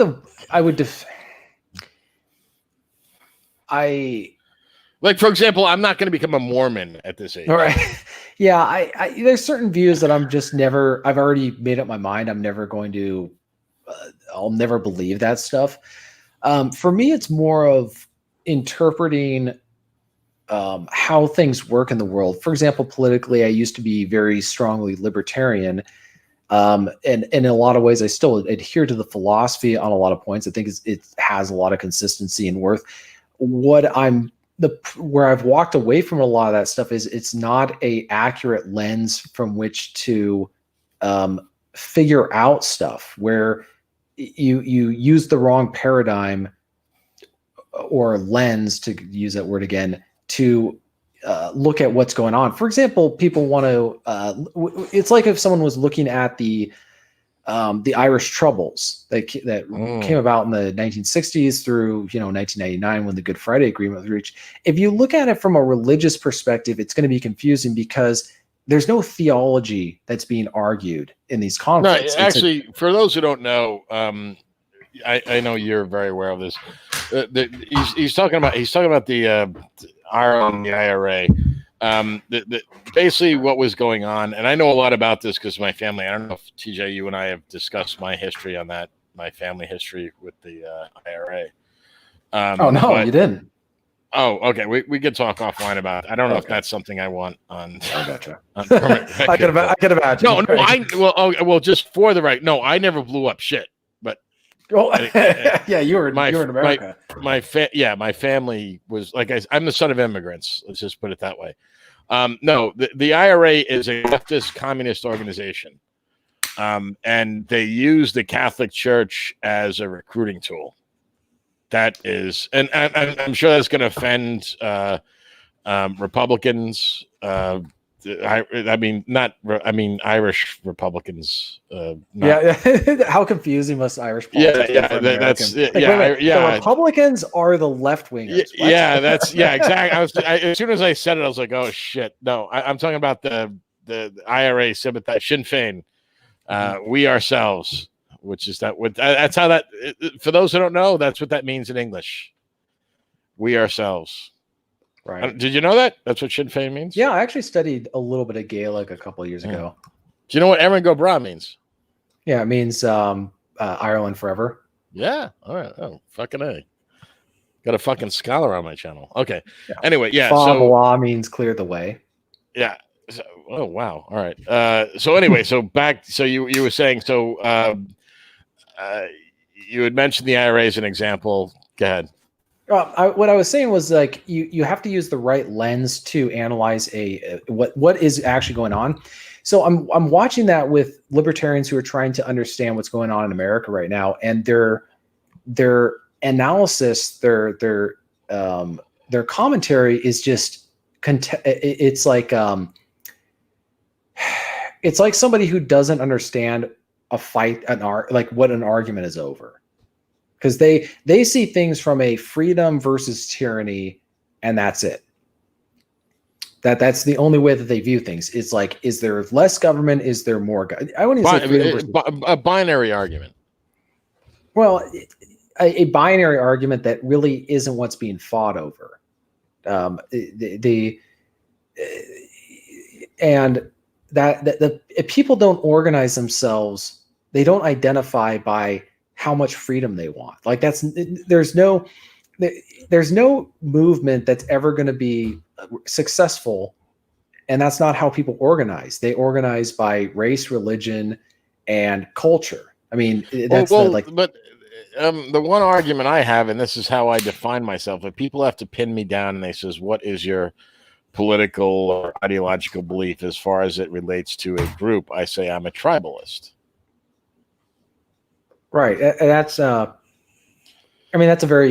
it's a one way of almost saying a nationalist, because a nation's an extension of a tribe, but that's how people organize. No, but a tribe encompasses religion, history, culture, and it's the natural state of humanity. So that's, if you have to pin me down, if you force me into the corner, I'll say I'm a tribalist. Right. And I mean, I'm trying to figure out how this makes sense for someone like me, because if someone were to describe my politics, I would say I would be, people. I mean, how far down that rabbit hole you want to go with people where they say, well, America's not actually a nation; it's an empire, it's a country, but it's not a nation. You have different nations within. Okay, great. I don't really know. Like, I'm an American. I'm from Anglo stock, and my ethnic group is New England based originally. What that makes me necessarily, I don't know as far as nation, but I would be a nationalist, but not. But the problem is the word is really misunderstood now. People think it means that America always needs to remain politically as one country. I'm not of that belief necessarily, but that is the question. Like, people need to have their loyalties and priorities correspond correctly. This is how we see men obsess over taking care of other people's children when their own children are neglected, or they're obsessing over world events. Climate change. It's like a guy worrying about climate change when his kids are hungry and not wearing enough clothing to stay warm during the winter. Like, you need to focus on what your priority is, and that should be your immediate family. And then in a traditional society, that's why I say tribalism, because that's with concentric circles. You start at yourself as the center, you work out, and your immediate family, your extended family, your tribe, so on. And that's why I probably wasn't precise enough when I said tribalist, because I think it answers a lot of those questions, because that's kind of the human condition, that this is for good or for worse, this is how humans evolved, is to be tribal. This is what we are. This is like hardwired into us. I'm not saying that's a good thing, or I'm not saying it's a bad thing. And I'm just saying it exists. Like, that's the part that it exists is not up for debate. Whether it's good or bad, you can debate that. But you have to take care of, like when you fly a plane and they say, like, well, in the unlikely event of the cabin pressure dropping, put your mask on first and then take care of the people to your right and left. Same thing. You start with yourself and you work out. And that's tribalism. Right. And I think that's that's kind of the fight that's going on right now in a lot of ways, is nationalism versus globalism. And this is why the libertarian perspective, I'm not saying that they don't have that, like their voice or the libertarian perspective. The reason libertarianism doesn't work on an economic level is because if you don't have a emotional and genetic investment in the people that you're doing business with, you're going to try to fuck them. Yeah, you're not going to have the same rules. Everything is tabula rasa. Everything is a blank slate. Everything is, they see the world as an economic opportunity zone. Mm-hmm. And they don't acknowledge that people make decisions that are not economically advantageous, but they're going to, for themselves or maybe in the short term, but they're going to be thinking about how does this impact other things that I care about. And exactly. And unless you have an investment in them, unless you see them, that's why tribalism, in my opinion, I believe, I don't want to say like I found the answer, the riddle of the Sphinx, but that's why I believe it answers so much, that if you feel that you have an investment in these people, like genetically, which means your longevity, even beyond your life, then you're going to treat them differently than if you're just looking them as people I can sell, snake oil to, and, they can kill them. Right. Or you can sell faulty product, or you engage in economic behavior that is not sustainable and has long-term consequences for the area that you're living in, and you just want to move to another area as soon as that starts to take effect. Right. That's why. If you have this sense of, if you have a sense of belonging to something greater than yourself, like this is like, and I do mean to switch channels on you on that, because I remember like those Rob Says did a video where he was kind of slamming tradcons, and I'm not a tradcon by any means. Not that I dislike them. I guess it depends on how you're defining them, because I think tradcons make a point. Like at least they're doing something. I mean, but like Rob Says, like I could be wrong, and I've had Rob on my channel. I mean, I get along with the guy. I don't know what he thinks about me now, but I mean, I still like him. But it seems to me like he's just like a pure hedonist, and he's like, well, fuck everybody, just have a good time. Like, am I wrong on that? I mean, I don't know. If I am, I'm not saying that. Go ahead. Oh, he wrote an article on that. People can go to Rob's website, or they can go to his YouTube channel. He's robsays.net. If anyone wants to check him out, he's got a ton of videos. He's I don't know, I can't remember his Twitter handle. I think it's Rob Says with an underscore at the end of it, like at Rob Says _. I could be wrong, but anyway. Yeah.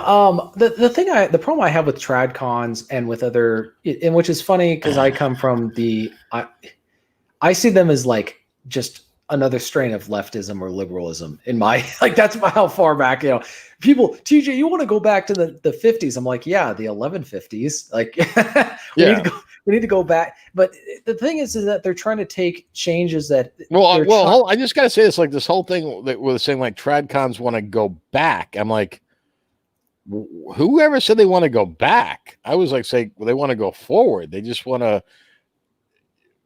I don't know. I don't consider myself a tradcon. I'm not married. I have no children that I know of. I'd say tradcons are people who are trying to get men to, they advocate for marriage in a way that is not accurately describing the institution as it is today.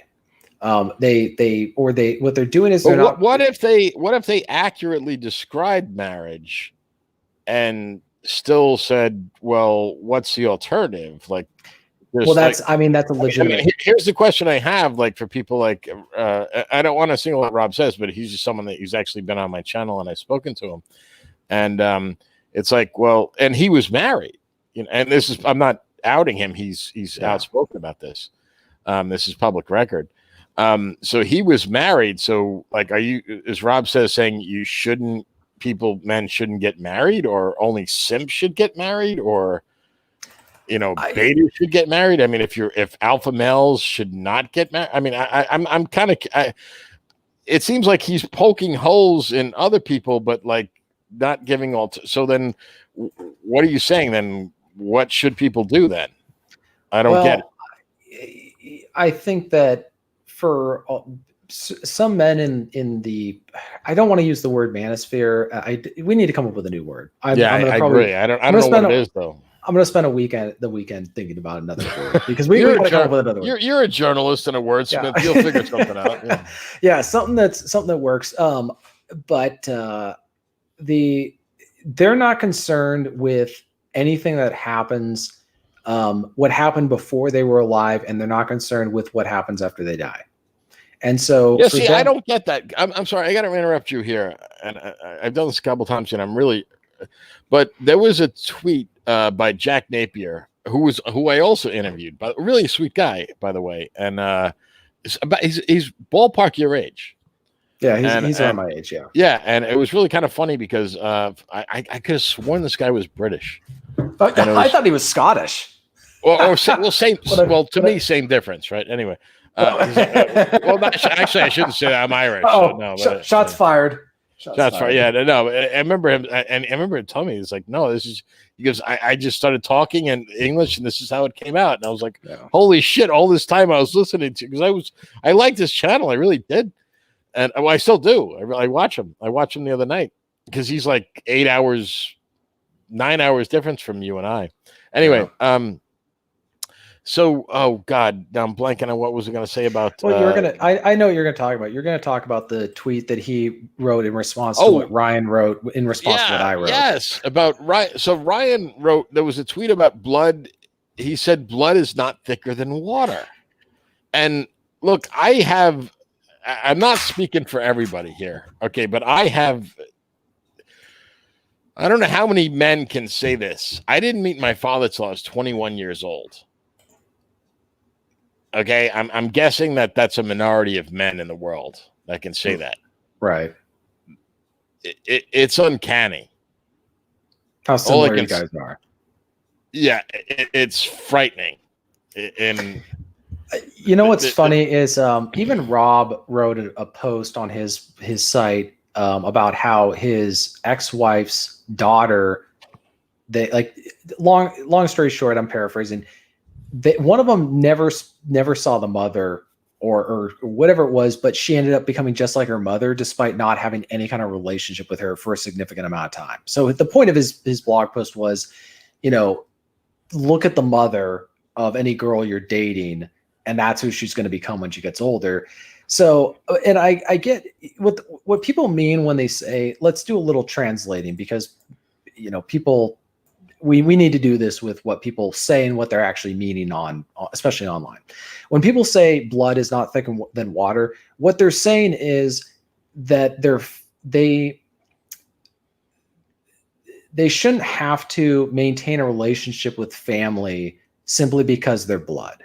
And that's usually when someone does not have a good relationship. I disown my father. Well, yeah, but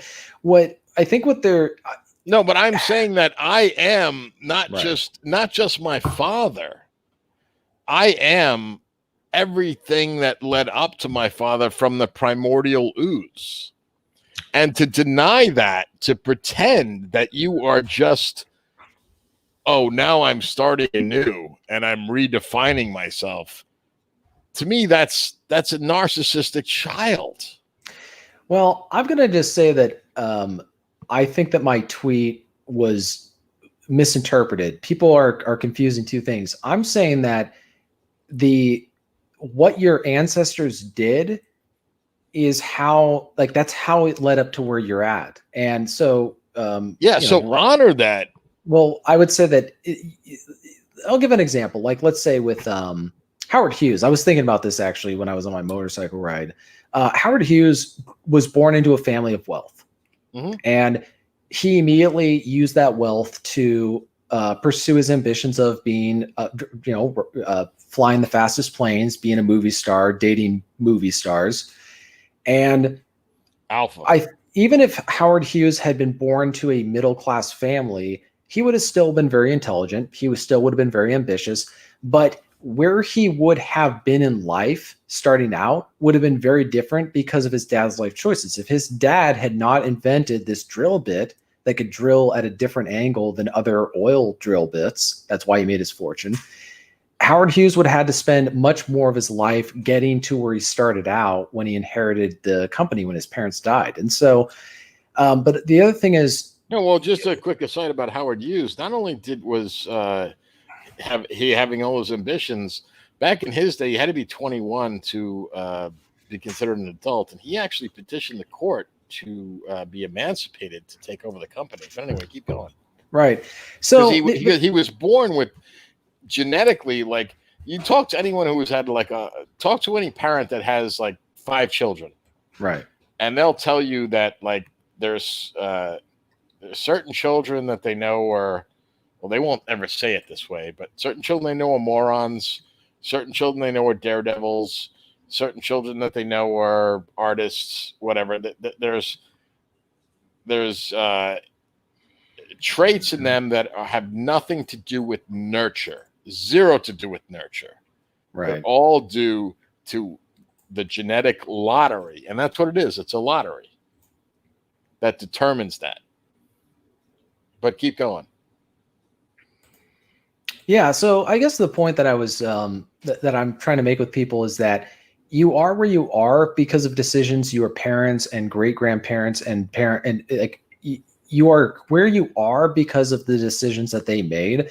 Now, in some cases, people think. I guess that I don't understand how that's controversial, but people are mistaking that for thinking that you they're like you owe them something or that you owe regardless like just blank you owe them loyalty or you're going to be part. It's funny how I just thought it was misinterpreted, this idea that I don't know if like people like at least Rob says, I don't know he was saying anything about owing them. I just think like my father was a piece of shit as far as I'm concerned. I mean, I've disowned him. I mean, I don't know if my father's alive or dead. well I guess for me, I'm very much interested in my family's history. I actually have my my Irish my great grandfather's wife's family history. There was like some book that was typed up back in the 70s of her background. Actually, I'm trying to see what the name of it is, the name of the Irish family. But I'm very much interested because the more I read about my own family history, the more a lot of stuff makes sense. Like, why are things the way they are? Why did things happen? Like, even personality traits of myself, like where did that come from? And you go back. Yes, that's my whole point, is this idea of people being totally defined by the decisions that they make. You don't realize that even things like your level of motivation has a genetic component. Yeah, I think that's where people a lot of people have a hyper individualistic attitude that's just not accurate, in terms of how do I'm just trying to think. This is where actually, ironically enough, this is where I think a lot of I wouldn't call it critical race theory people, but people who talk about how people today have traumas from things that happened centuries ago. It seems kind of ridiculous to some people, but I can say that there's things that I have within European context, within my own family history. There's a lot of things I have very strong attachments to, even though I've never been there or just whatever it happens like, or there's just parts of my personality or psychology that just you learn about family history and you're like, okay, there was a traumatic event in, the 1800s. There was an Indian massacre and they survived and whatever. I'm giving just well, if you're Irish, like Cromwell and or the Irish famine, like it definitely affects the psychology of people. And so I think I'm not saying it's true. I'm just saying that genetics has a lot more to do with things than people want to take into consideration. And so I'm not saying that people should define themselves by their family's past, but it is a part of who you are. And what you get to decide is how you want to respond to that. Do you want to be a part of that continuing narrative, for better or worse? Because a lot of it is, the more you try to get away from it. Somebody told me the more you try to become unlike your parents, the more like them you become. And so I've actually, I thought it, because I think about this stuff a lot, where this is why I care a lot about what about family stuff, because that's an indication of where you could end up. Like, I believe that there's a lot of things that are beyond my control, or at least that's what I'm afraid of in some ways. Some of it's good, like men in my family. What is it? How does a serenity prayer grow? A serenity prayer. Lord, grant me the wisdom. Was it Strength. The strength to accept what I can't No, control. the strength to change what I can control, the peace to know what I can't control, and the wisdom to know the difference. You're right. So there is like this like trifecta thing. Like there is things you can't control. Like there is things that are hardwired. And well, like there are people, like for example, there's a reason why Indians back during my ancestors' times, it was illegal to give Indians alcohol. Like, because really? Yeah, there was a law that you were not supposed to, and there was a guy who was paying Indians to do work, and he was giving them alcohol as payment, which was illegal at that time. And one of the reasons is because Native Americans have very little tolerance for alcohol. They just they also have a genetic. I could be wrong. I'm just from what I understand. No, I heard the theory was because they didn't. Excuse me, that their culture wasn't exposed to alcohol, so they never weeded out the gene or something. Or well, there was no. I think that there's certain genes that people are disposed to addictions, with alcohol or something else like that. There's certain, either it's in families or whatever, but I just. Well, I do believe in there's a genetic thing with certain types of addiction, like about 5 years ago, I was in the hospital. I was walking all the details. I broke one of my legs. I tore the LCL and the other. Anyway, I was surgery, orthopedic ward, and I never had what do you call opiates before. Right. And I remember talking to someone years before this had happened. And I said, this is when the opioid crisis first started. I said, what is it? What is this Percocet like? Like, what does it make you feel like? And he was like, oh man, it makes you feel like God. Like, no, he didn't say God. He said Superman. And then when I took them, I didn't feel that. Like it didn't. Yeah, it took away the pain. I was in the hospital and they were giving me morphine and they were giving me like a pretty big dose, and I didn't feel anything. And I strongly believe there's a genetic thing. Like some people, like it switches on a certain, makes them feel like Superman, and who wants to give that up, right? So I get it. Yeah. I knew a guy who got addicted to morphine, and then there was other guys who got Oxycontin. They get that and they become an addict, and it's bad. Yeah, so I think there's a genetic thing. Like some people, it doesn't just take the pain away. It and other people, like for whatever genetic makeup they have, it doesn't quite. It takes away the pain. It worked. It took away the pain. I'll give it that. Well, so here's the other thing that I would throw out there for people when they say like their family line doesn't matter. We are becoming more and more aware of how important it is to know your family's health history, because if your parents are like, depending on who your dad married, like who your mother and father are, what was it like? There's certain diseases that are hereditary. There are certain the whole thing about the breast cancer now, where all the celebrities were getting their breasts removed because they identified there's a certain type of there's several different types of female breast cancer, but there's one that is genetic, where all these women, like Angelina Jolie, or the other one, she was on Married with Children, whatever, they preemptively got their breasts removed because they had the gene for it. Yeah. So anyway. Yeah, like if you have Hodgkin's disease, or if you get or some other type of genetic, like there's diseases that you get because they're genetic based. They're hereditary. You get it because your parents had it or they passed the gene along.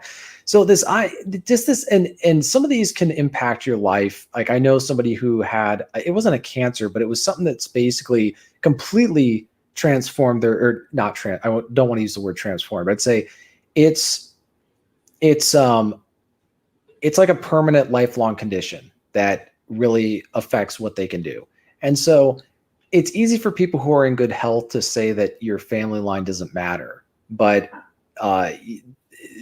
this is, I'm trying to, I guess I don't really necessarily understand that mindset. Well, I think it's actually just ignorant to say that. I mean, because regardless of whether or not you're in the manosphere for this lack of a better word or whatever, but I mean, just purely scientifically, it's ignorant to say that because I just like, I mean, this was so many. I mean, I'm going back 30 years ago when I met my dad, or almost 30 years ago. Like it was shocking. Like this, I mean, just like weird things, like just like both of a love of history, by the way, which was really uncanny. But two, just like our kind of gestures and things like that, like Yeah. the same, like just those kind of things. Or like those I've heard those stories of the genetic twins who were raised separately. Oh yeah, you can watch. Oh, by the way, so people don't believe me on this, do a Google search on genetic twins separated at birth, and you will freak the fuck out. Yeah, how similar they were. So I guess I wonder. I don't think that that's what they meant. But the other thing that I'm going to throw out probably it's not going to be controversial. It's just going to be. I just don't think anybody really talks about it. But it's an observation of mine. If you're in the part of the sphere where you're talking about this kind of stuff, you probably did not grow up in a healthy family background.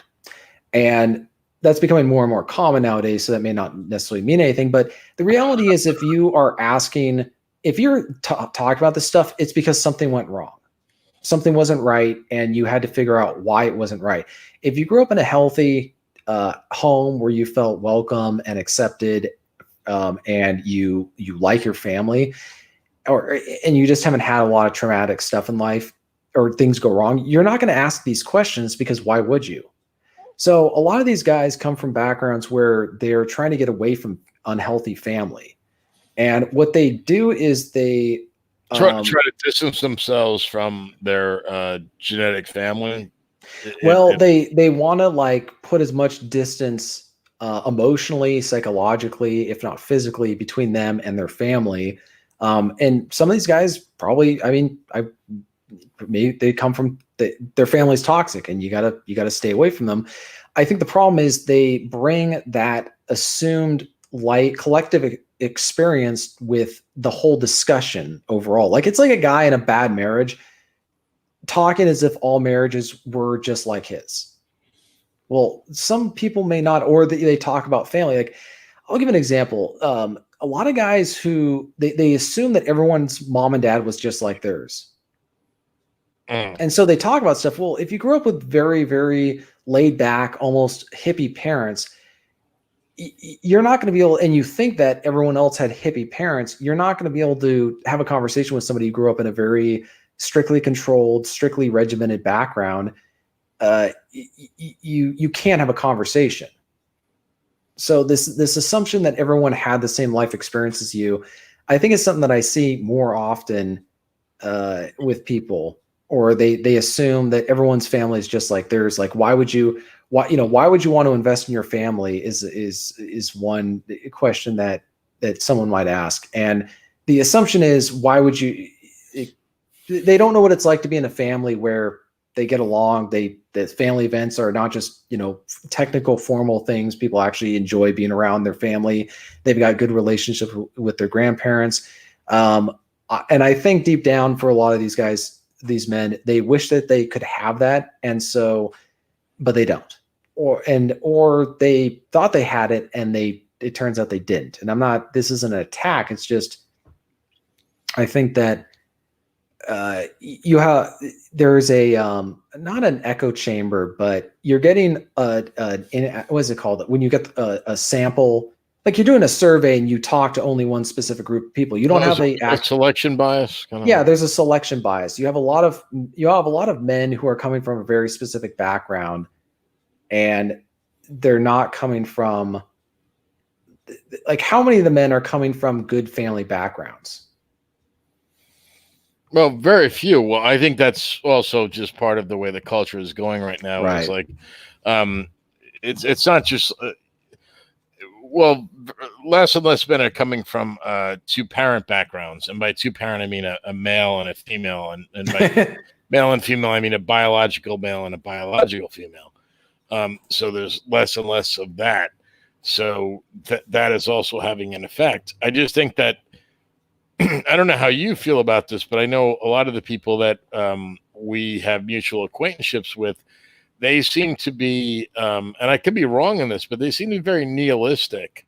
And I'm not saying this is good or bad because, who knows? Like, I mean, I know you are a man of faith, but um, many people are not necessarily in this sphere. So it's almost like they have this hedonistic lifestyle. And I'm not sure where you fall into that. Yeah, I mean, I don't have a problem saying this, but this has always been my discomfort with being, or not discomfort, but my unease of being in a very at odds with much of the I think that this, what you say is a very accurate description of much of the we'll just use the word red pill sphere. Okay, red pill. Okay, fine. Red pill We'll settle on that. We'll just call it for now. red pill. All right. I think that, and the reason for that is I'm painting with very broad brushes, but we're going to put on our Bob Ross afro and do a little bit of that for a moment. I think that has a lot to do with the fact that most of these guys are Gen Xers. And yeah, I'm guilty of that. Yeah, but I'm saying, like, think about the stereotypical Gen Xer. They were rebellious. Their parents were neglectant. They were latchkey kids. Latchkey kids, yeah. They kind of just did whatever they wanted. They were left alone. And that was when the moral majority was starting to come out politically, and they were wanting to ban. Everything was satanic, and that you had rock, heavy metal guys. How do you know about this stuff? You're too young. Were you watching videos? I have a few older relatives, but I also like Gen X relatives. But playing the records backwards, and they were. Well, I've watched. I also watch a lot of '80s movies, and there's a running theme where it's very anti-authoritarian. It's very nihilistic. It's the religious guy is always the square, the dork, the dweeb that you make fun of. Well, not only Footloose, but look at any Gen Xer party movie from the early 2000s, like Road Trip or Out Cold, or I don't know if those are Gen X, but they're kind of on the cusp. Yeah, Gen X would be like, well, even Footloose that'd be early Gen X. That was really young early. Then, but also if you watch The Knight's Tale with Heath Ledger, where the church is the butt of jokes and it's a bunch of square. I just like that's the attitude a lot of them have, where it is a very nihilistic attitude, and they also have just a negative attitude about anything. They really hate boomers, so they hate anything that came around that time period. Well, in fairness, though, I think Gen Xers had a good reason to hate boomers. Well, I'm not saying that's wrong. I'm thinking that they have a very iconoclastic attitude towards the past, where. So I think that's kind of the result of that is, and also Gen Xers have been very indifferent or apathetic. So they really don't. There's a reason why there's a big gap between the boomers. There's in terms of I don't know if you politics. know this, but Gen Xers are the smallest generation because we're caught between two larger generations of the millennials, population-wise. The millennials and the boomers, because there's just less of us, right? Because so many of the boomers, like, they held off on having kids, so when they did have kids, they ended up falling in the boomer generation. Yeah, so I think that's another, like, Gen Xers are like the generation that doesn't count. Like, I always well, you would get this. I always consider the Gen Xers kind of like I equate them to the lost generation after World War I. Oh, gotcha. That's kind of how I see them, because they just don't count in a lot of ways. I just see them as they're not. This is a dispassionate observation, but they're going to be politically irrelevant, and much of their voices are going to be irrelevant because they're not interested in influencing the narrative of anything. And so they're more of just kind of off in the corner doing their own thing.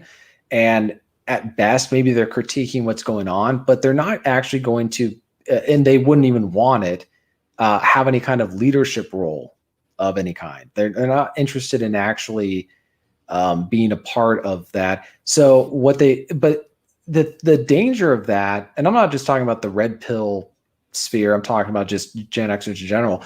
They're going to be giving that power up to the millennials. This is why there's such a big gap politically. Like you have Nancy Pelosi and then Ocasio-Cortez.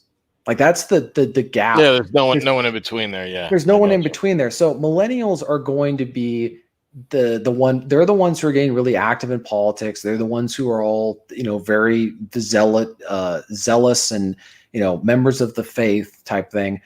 And the thing I've always found interesting about the Gen X indifference is they think that not caring means they won't be affected. Like they have this weird delusion where they're like, oh, I don't care. Doesn't matter as long, No, I don't know. I think that maybe one time when they were way back when they were in their 20s, they felt that way. But now it's more like they realize that they can't make a difference. And I think they're right. I just think I think that Gen X attitude really affects the red pill spheres. Because most of the red pill the red pill was started by Gen X. Yeah, and so that's what's going to be. It wasn't the millennials or the boomers that started the red pill. It was right. Gen X started the red pill. They said, "Look, the game is rigged. The dice are loaded. The game is over." Yeah. No, that was Gen X that figured this out. Yeah, like they were the ones that said, "Look." But here's going to be the problem with the red pill sphere. Those type of stuff is that as these guys get older, their information is going to be more and more outdated in terms of the way things are going to be. And also for a lot of these guys, they're going to be having this, what are they selling? They're selling women or sex. I mean, that's kind of that's what they're going to be selling. Well, that's a product whose quality and quantity they don't have any control over. So like trying to talk to a guy in his early 20s or his late teens, what is their voice going to sound like at what point are millennial men like young? And I know there are some millennial men in the red pill sphere and write about masculinity, but guys in their early 20s, what are they going to say? I mean, it's a completely different world in terms of what dating is going to be like, or if there's even going to be dating. I mean, we're talking about a generation now that is used to like dating before there were cell phones, back when you had to go to a payphone to go talk to your girlfriend. Yeah, no, I totally get that. I just don't believe that the millennial generation are now the new one coming up against the Zoomers. I'm not sure where they draw the line as far as the date of birth, but it just seems to me like these people are so paused, for lack of a better word, that they just don't even really count. They're literally sheep. I mean, one thing I could say about Gen X was most people don't even know where the expression came from. Gen X, it was actually something that advertisers came up with because they were having trouble targeting them when they were trying to sell them stuff. That's where the word came up. And the X being the, in mathematics, the unknown, was because they didn't fit into a demographic. They weren't sheep like the baby boomers and the generations before them. And I don't know if you knew that. That's where the term came up. Yeah, I think I remember reading about that. Yeah, it was like that. Well, it was like they were having trouble. They were doing all these different, focus groups and test marketing. And it was like, whoa, these people are not they're not the normal sheep we're used to. They're not, they don't seem to give a fuck about what is cool And I'm not just, because this is a generation I belong to. Don't get me wrong. There's plenty of Gen Xers that are complete idiots, but for the most part, they just didn't give a fuck about what was cool. They were like, we don't give a shit anymore. We know it's all bullshit. So go fuck yourself.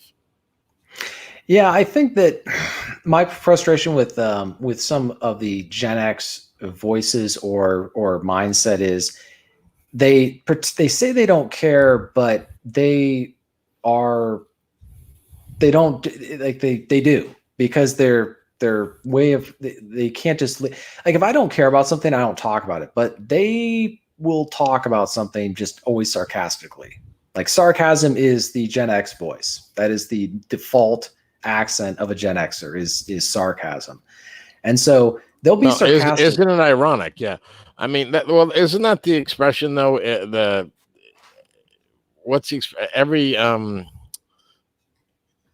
Every something idealist.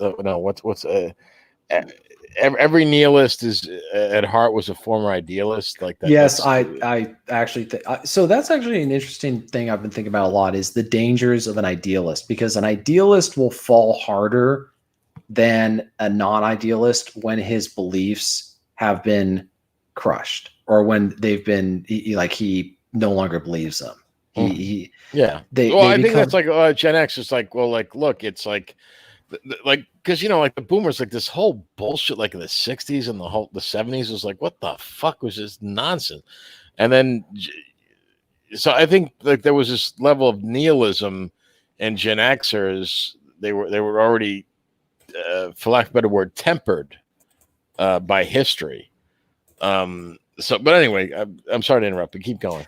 Yeah. So the thing is that they're my thing with Gen Xers is look at the material they put out and how much of it is authentic, sincere, and has long-term value or long-term, a lot of, like, say, entertainment content that has been either by or for Gen Xers doesn't have staying power, because you can only have so much of that before it gets old. Like, you can't have a culture that is completely sarcastic 100% of the time. You have to have something that's that is sincere, and they just seem to have this very intense hatred of anything that purports to be sincere. Like a lot of them get triggered when guys talk about traditional marriage, or they talk about it kind of like any nostalgia. Gen Xers also tend to be very anti-nostalgia for anything prior to their generation. Maybe I'm inaccurately portraying that, but Gen Xers don't look back negatively or sarcastically on their own upbringing, but they definitely hate the time periods before themselves. They like any nostalgia for the past, they seem to really not like. They're like, oh, it wasn't that great, or the 20s wasn't that great, or this wasn't that great, or any other period was not that great. I'm like, yeah, you're kind of starting to sound like the boomers when you do that, Well, you mean they're kind of like just like shitting on everything, but yeah, isn't that kind of going back to like some of the, I don't know if you're like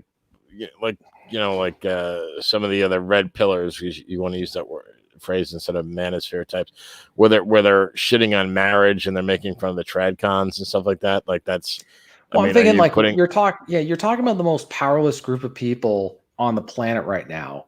People who have no voice, they have no say, they have no political clout. So why do you you know what it is? It's just a variation of high school. Like, they're picking on the dorky dweeb skinny kid who has a I love Jesus shirt. I mean, they're taking his head and dunking it into the toilet and thinking it's funny. You think the Gen Xers are doing that? I'm saying that's what, when guys criticize like trad cons or get really worked up or triggered by what some trad con writer or guy says, I'm just thinking, why do you care what this guy has to say? You should be more concerned with what feminists say, because what they say today. Oh no, I can tell you exactly why, like, people like that, like, look, guys who like just want to, like, fuck around and get laid. They don't want to have kids, and they don't want to have any responsibilities other than their own. Like, they don't want to have children, right? Because that's a responsibility, right? Well, why the fuck would you, if you have a choice between having a responsibility and not having a responsibility? Well, what would you pick, right? I mean, all other things being equal, right? Right. I mean, you can say, well, so. Of course, anyone that says challenges you and say, well, no, there's huge benefits to having children, especially like when you get older and stuff like that. Plus, there's all these like, intangible. I don't have children, but I'm guessing there's huge. I have friends who do, and they would they would their kids must mean something, because I know people would literally give up their life in a second for their own children. So I'm guessing that must mean something, right? Right. So, but I mean, all these other people are saying, "Oh no, fuck kids and fuck marriage," and all this kind of stuff. So I don't know what I'm not sure what they know or think they know, but that's what they believe. Well, I just don't. I guess I'll throw another thing out. I see a lot of similar talking points from feminists, and sometimes occasionally I see the men in the red pill sphere and feminists having the same talking points, and I find it interesting. I guess. No, actually, no. I think keep going with this. This is well. First of all, they have the same view of marriage as feminists. They have the same view of the past as feminists, that it wasn't great and it was bad and marriage wasn't that great. I agree. I think all these guys who are like shitting on marriage, it's like, dude, you sound like a feminist.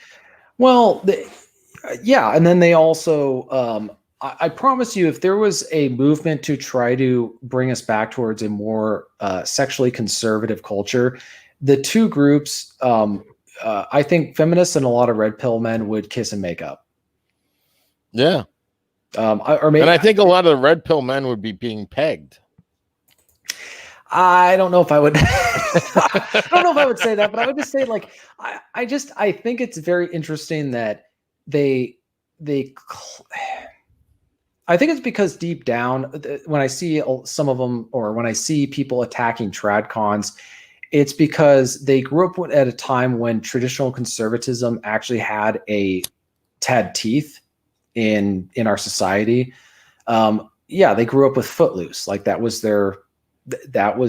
like they've never moved on from that. Where they grew up in a time. It was really funny when they had like a Jewish actor portraying like a fucking evangelical Christian. But anyway, that was funny. They grew up at a time when having sex, premarital sex, smoking cigarettes, and listening to rock and roll was a rebellious thing to do. Now they're growing up where having sex with women is a more right-wing thing to do now, or I'd say a traditional thing to do, or like they're in this weird spot. So what's rebellious? Like two guys fucking? I don't know. No. That's the mainstream thing to do now. That's a mainstream thing. Yeah, no, I'm like, they're in a weird position where they are being pushed into a camp that they really aren't a part of, because their views haven't changed. And so, but I can't remember who it was, but they point out, being a cad or a womanizer today is part of the program. You're not a rebel anymore. Like, imagine if you're doing something. This is what a thing I think a lot of Gen X identity is rooted in: being a rebel for the sake of rebelling, but not for any other higher purpose or meaning. But what happens when what you were doing is no longer rebellious? Yeah, but isn't that like what most Gen Xers are red pillars now, is like they're all saying that like they're rebellious, like they're just living for themselves. It's like, well, like, to what end? So what, you're going to be 7 years old, and just like overdosing on Viagra and dying with a hooker? Because I mean, who's going to want to fuck your 7-year-old shriveled up body?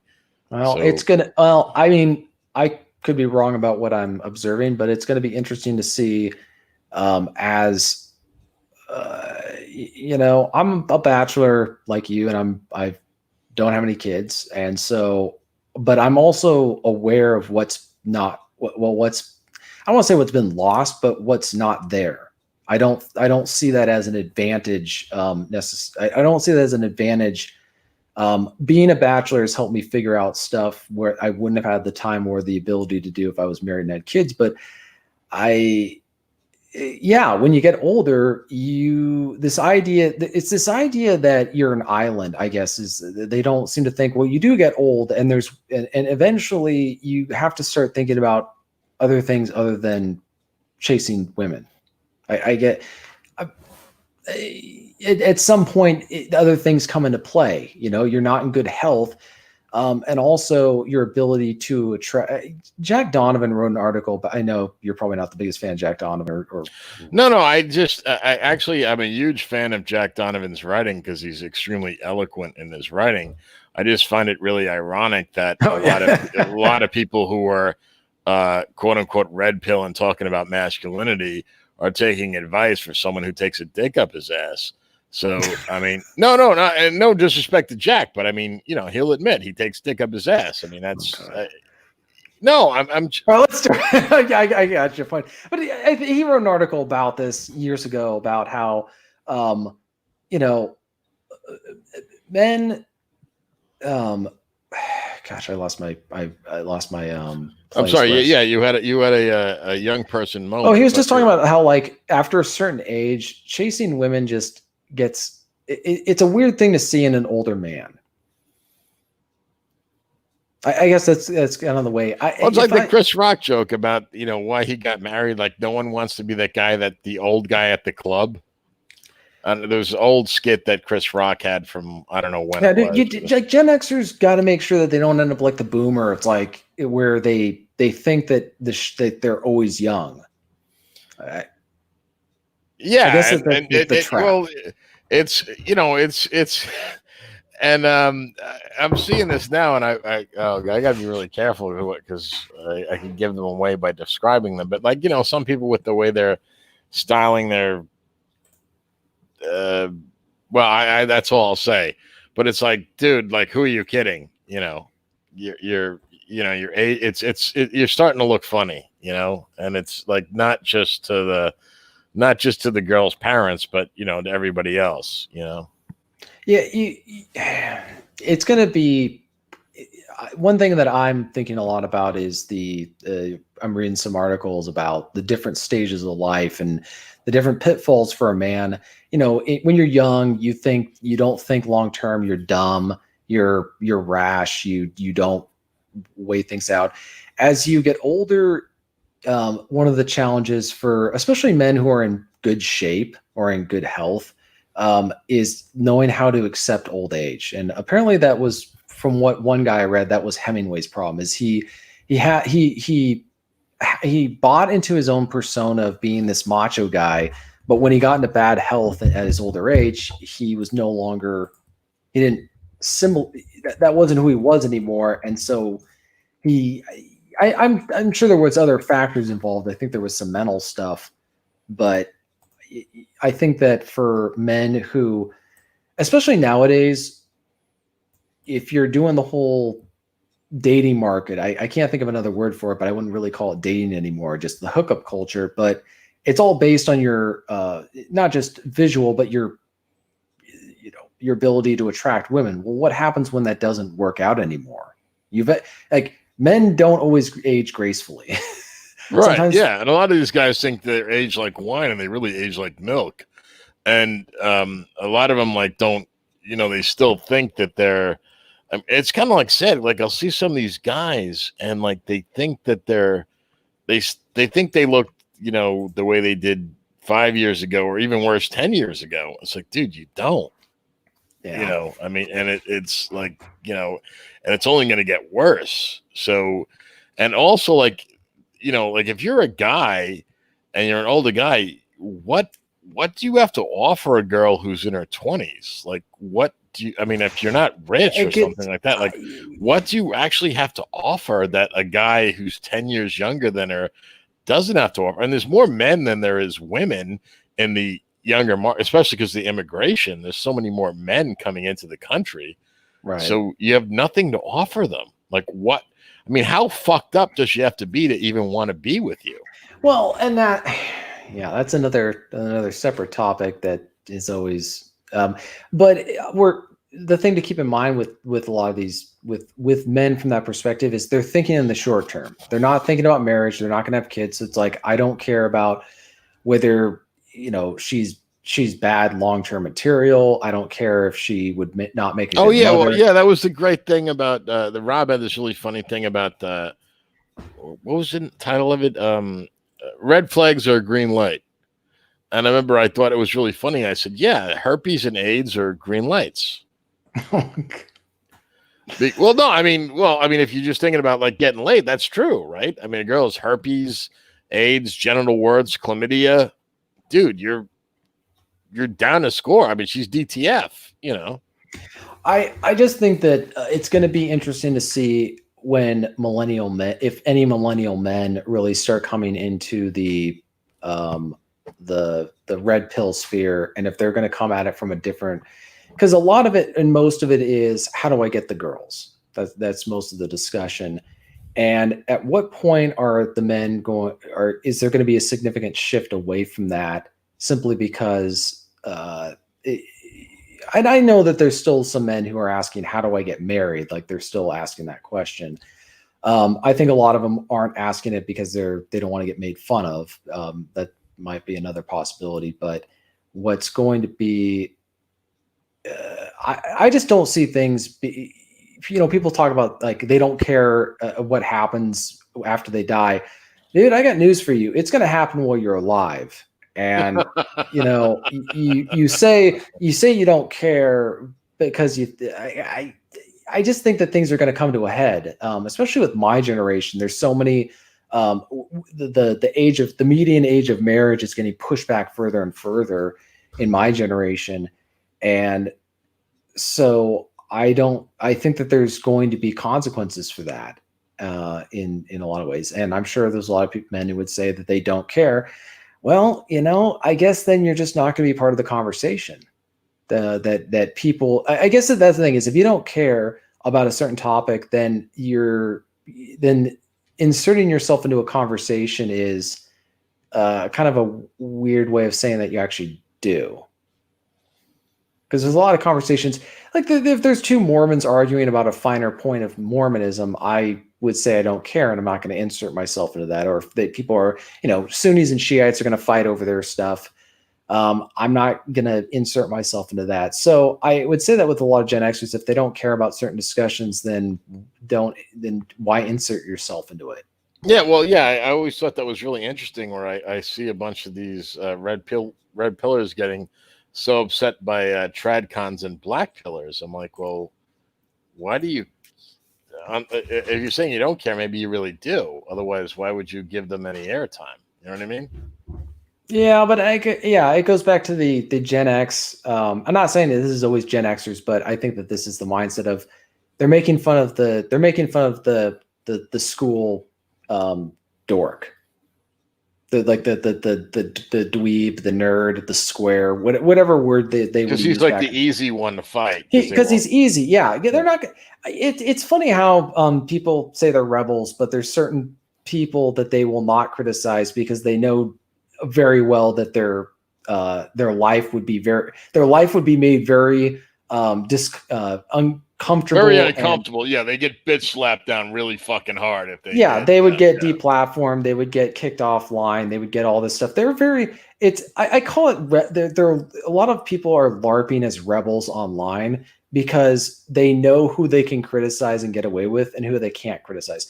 And the idea that criticizing tradcons is somehow a brave or rebellious thing to do in the year 2020, I don't know what to.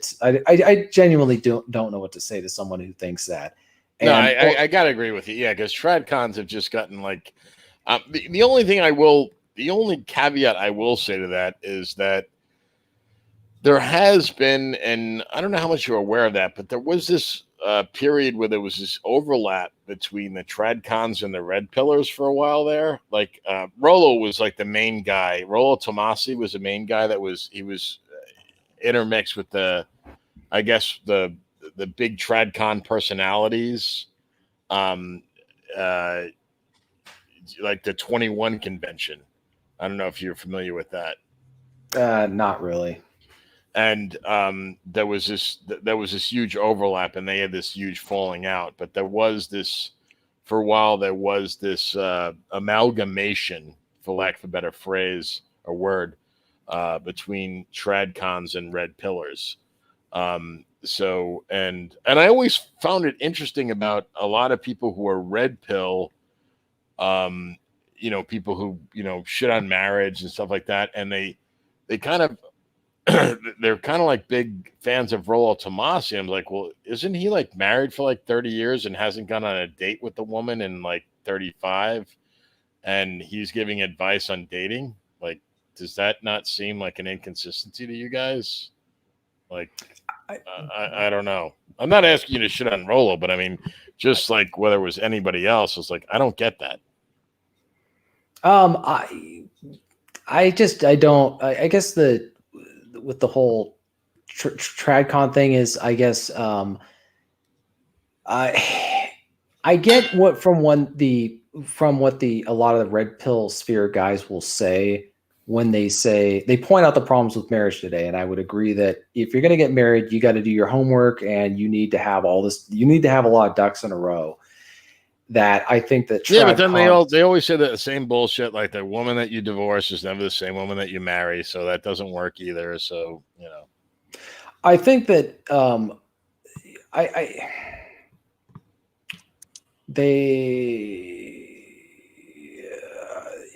it's almost like this idea that everyone can be in the top 10%, because like that's really what's going on here. Is that if you want to be, this is my official, if people were to ask me my official take, it's not probably going to be very popular, but it is what it is.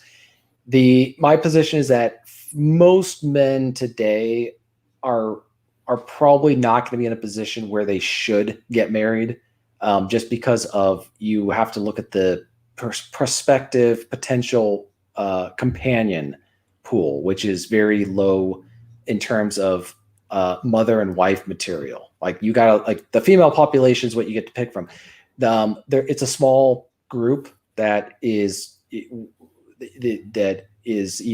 considerable, and it's not just the girl. You've got to deal with environmental factors. Like if you live in an area where divorce is fine and it's trendy and everyone's getting divorced, like and also a culture that's constantly telling them to reconsider their decisions.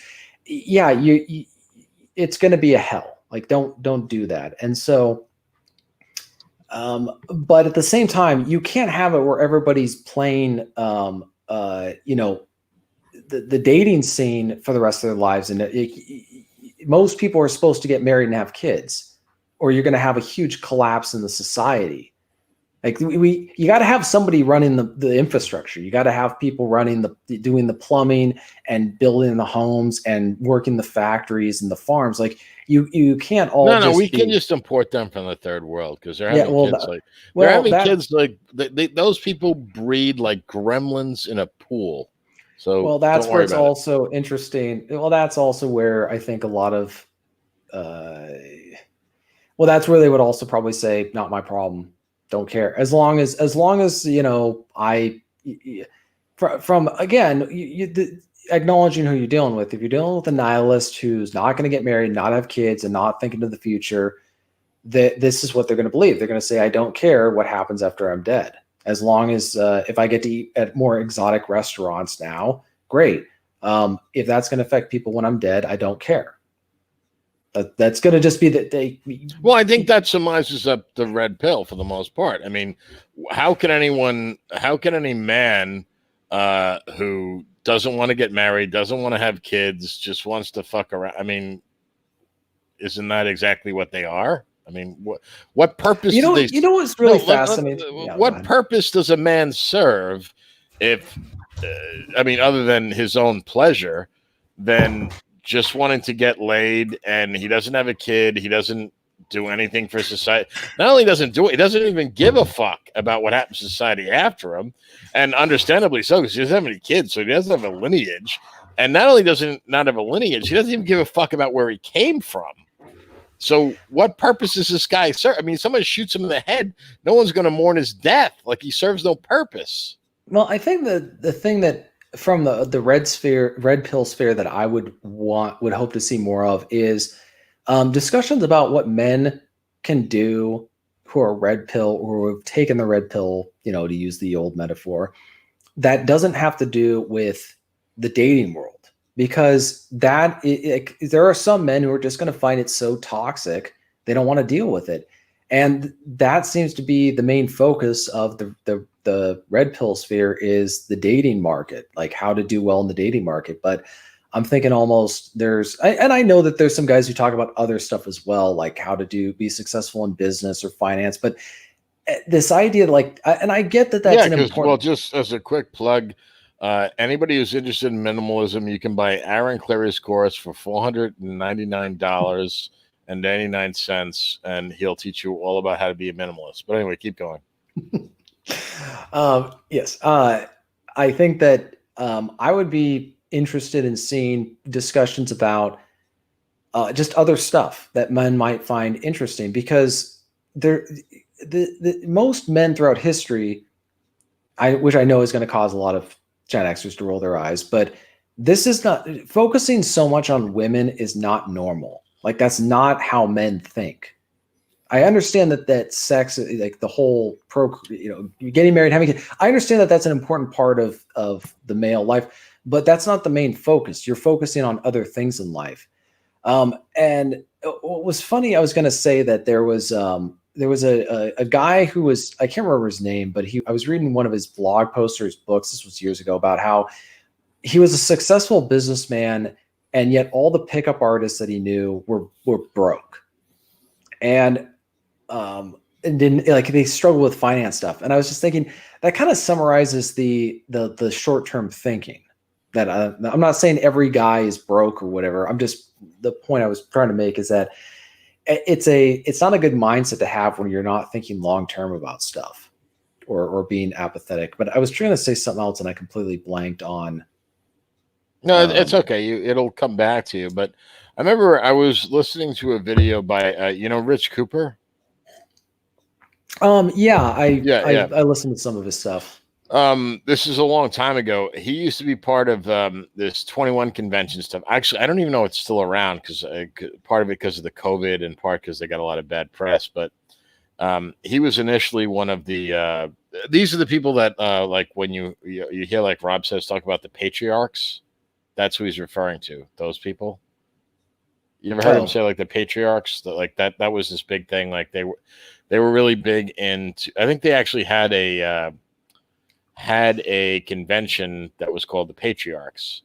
Okay, so I'm gonna just throw one thing out there. I will say is just so, like I was talking about on early in this podcast about grifters in DC. There's grifters on religion. There's grifters on other stuff. So I don't necessarily disagree with Gen Xers in their cynicism of a lot of stuff in life, about people who are pretending to do stuff or pretending to care about stuff or pretending to be advocating for stuff.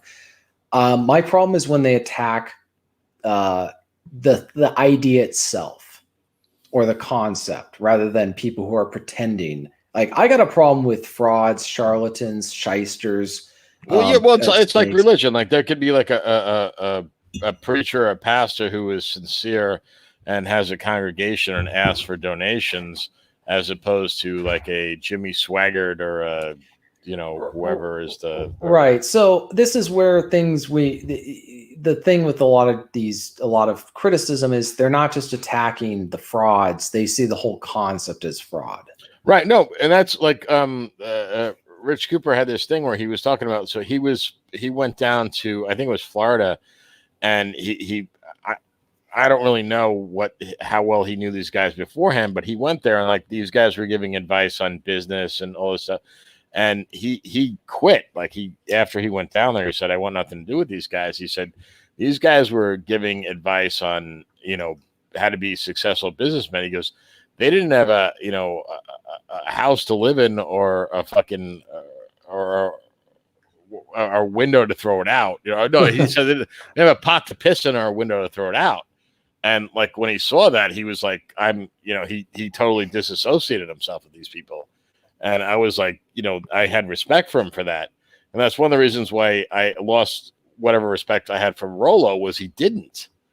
And I was like, because he was friends with Rich Cooper, and he stayed associated with these guys, and he knew that these people were charlatans. But, normally, like, if you, meet people, like, through whatever circumstance, and you think that they're above board, and then when you see how they live and you know that they're full of shit, you're like, you walk the fuck away. And you certainly don't pimp tickets to their events anymore. So that was one of the reasons, like, I had this fallout with Rolo, which is I can get into the other details behind that, but that I can't respect people like that. It's like, no, that is a line that you do not cross. Like that, I die on that hill. And that's the way it is. Well, no, I mean, if you disagree, I mean, I just that whole situation, just everything that you were just describing, just reminds me of too many things that I've seen in my own life, and I just choose not to. No, absolutely fair enough, and you don't have to be dragged into it. I just want to make that clear. Like even Rich Cooper, who is no friend of mine, but I respect him for doing that, because he even said that. He goes, look, they don't have a pot to piss in or a window to throw it out. And he goes, when I realized that, I dropped them. And, that was righteous. Yeah. I guess, in Rich as an example, I listen to his stuff, and not to be bringing names into it, but, an example of like, you're helping guys out do other stuff. Then that's what I would like to see more of with that section of the internet, is like, what do guys, now that because in some sense, here's what's funny is I'm in a lot of the same places as a lot of these Gen Xers, but for different reasons. And I also don't like where I'm at in terms of just by circumstances of the situation. Well, you're kind of fucked, because you're actually a man of faith in a world where that is looked down upon. Well, not only that, but this would be another podcast, and I don't even know if I did one on like the church today that I ended up making private because it was so it was so negative. But yeah, you're in a place where you're not welcome. If you're, not to dive into that's a 3-hour long podcast, but if you're a man, a bachelor, and you believe in the faith, you have no place in a church today. They don't know what to do with you. They just don't. Are you familiar with Pastor Tom? Yeah, I follow him on Twitter. Yeah, no, well, I don't, we won't get into it, but I was just like, you guys could, because he's on the same wavelength as you is about that. Yeah, I mean, you go to, the assumption is there's I'm trying to think of how to say it. If you're a man and you show up, they assume they're like, where's your wife? Right? Like the assumption is you're there because a woman dragged you to church. Mm-hmm. So that's I'd say that, like, I find myself in this weird no man's land where I've got the the worst part is, like, he would talk about, and he said initially he was guilty about that when in his early pastoral teachings or practices, is like the church was kind of teaching them to shame single men into marrying single mothers.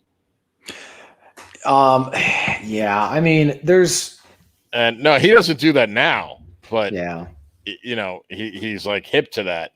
But he said, like, that was something that was very common. He's I'm not going to ask what denomination he's Southern Baptist.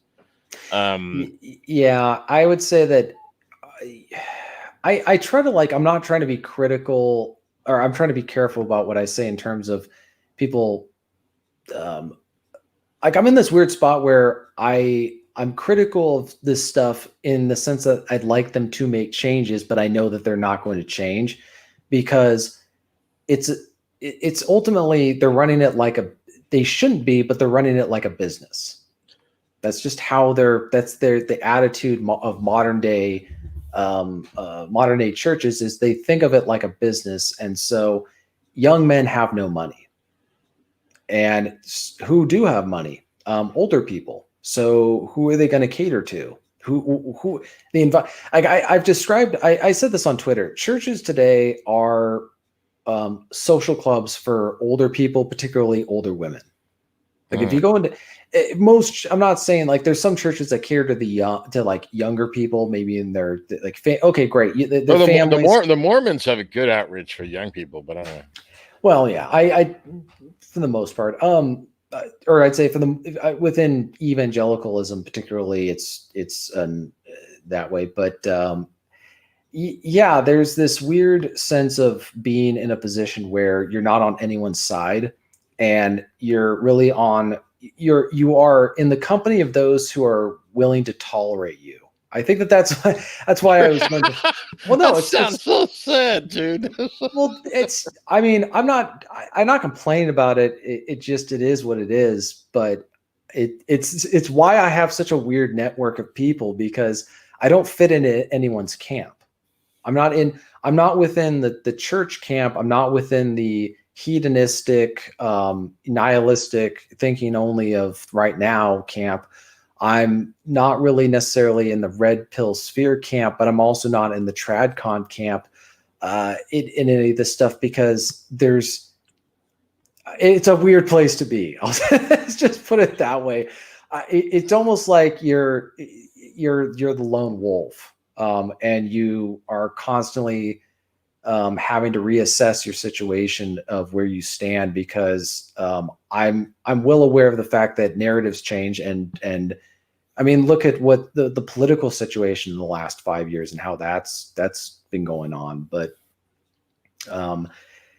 we'll have to see where things go with narrative. But my concern for a man, if people were going to ask me from the red we're going to wrap this up here. Yeah. I would like you to do that, though. I would like you to kind of sum it up, like where you and if at all possible, do it cross generationally. Do it, not boomers, because they're just too old, but Zoomers, millennials, and Xers. Yeah, my concern and my interest is in helping or encouraging or promoting a man's freedom and independence. That he's maintained as much control over his life as, while fulfilling duties and responsibilities that he has. But this idea that you are in control of your life and you are not beholden to other people or other things in a negative way. So that's my attitude towards things, is that I'm not promoting things that necessarily that maintain that, but I would just say for men that you need to think about that a lot, because I think that a lot of men grew up with that and they've always known that, and so they give it up very easily. They don't value it like they should. And for a lot of men, they may not place a lot of value on the dating market, or they may not place a lot of value in intellectual stuff. So that's kind of my take on it, is maintaining your freedom. Or maybe that's just for me personally. Like that to me is, I'll give up pretty much anything to maintain my ability to go my own way. Not to use the MGTOW term, but just be careful. Like if I had to give up everything and just walk down the road with my backpack and a few basic items, but I wasn't beholden to anybody. I didn't have massive debts. Nobody owned me. I didn't have child support payments or whatever, alimony. I'd be okay, because you can rebuild. Right.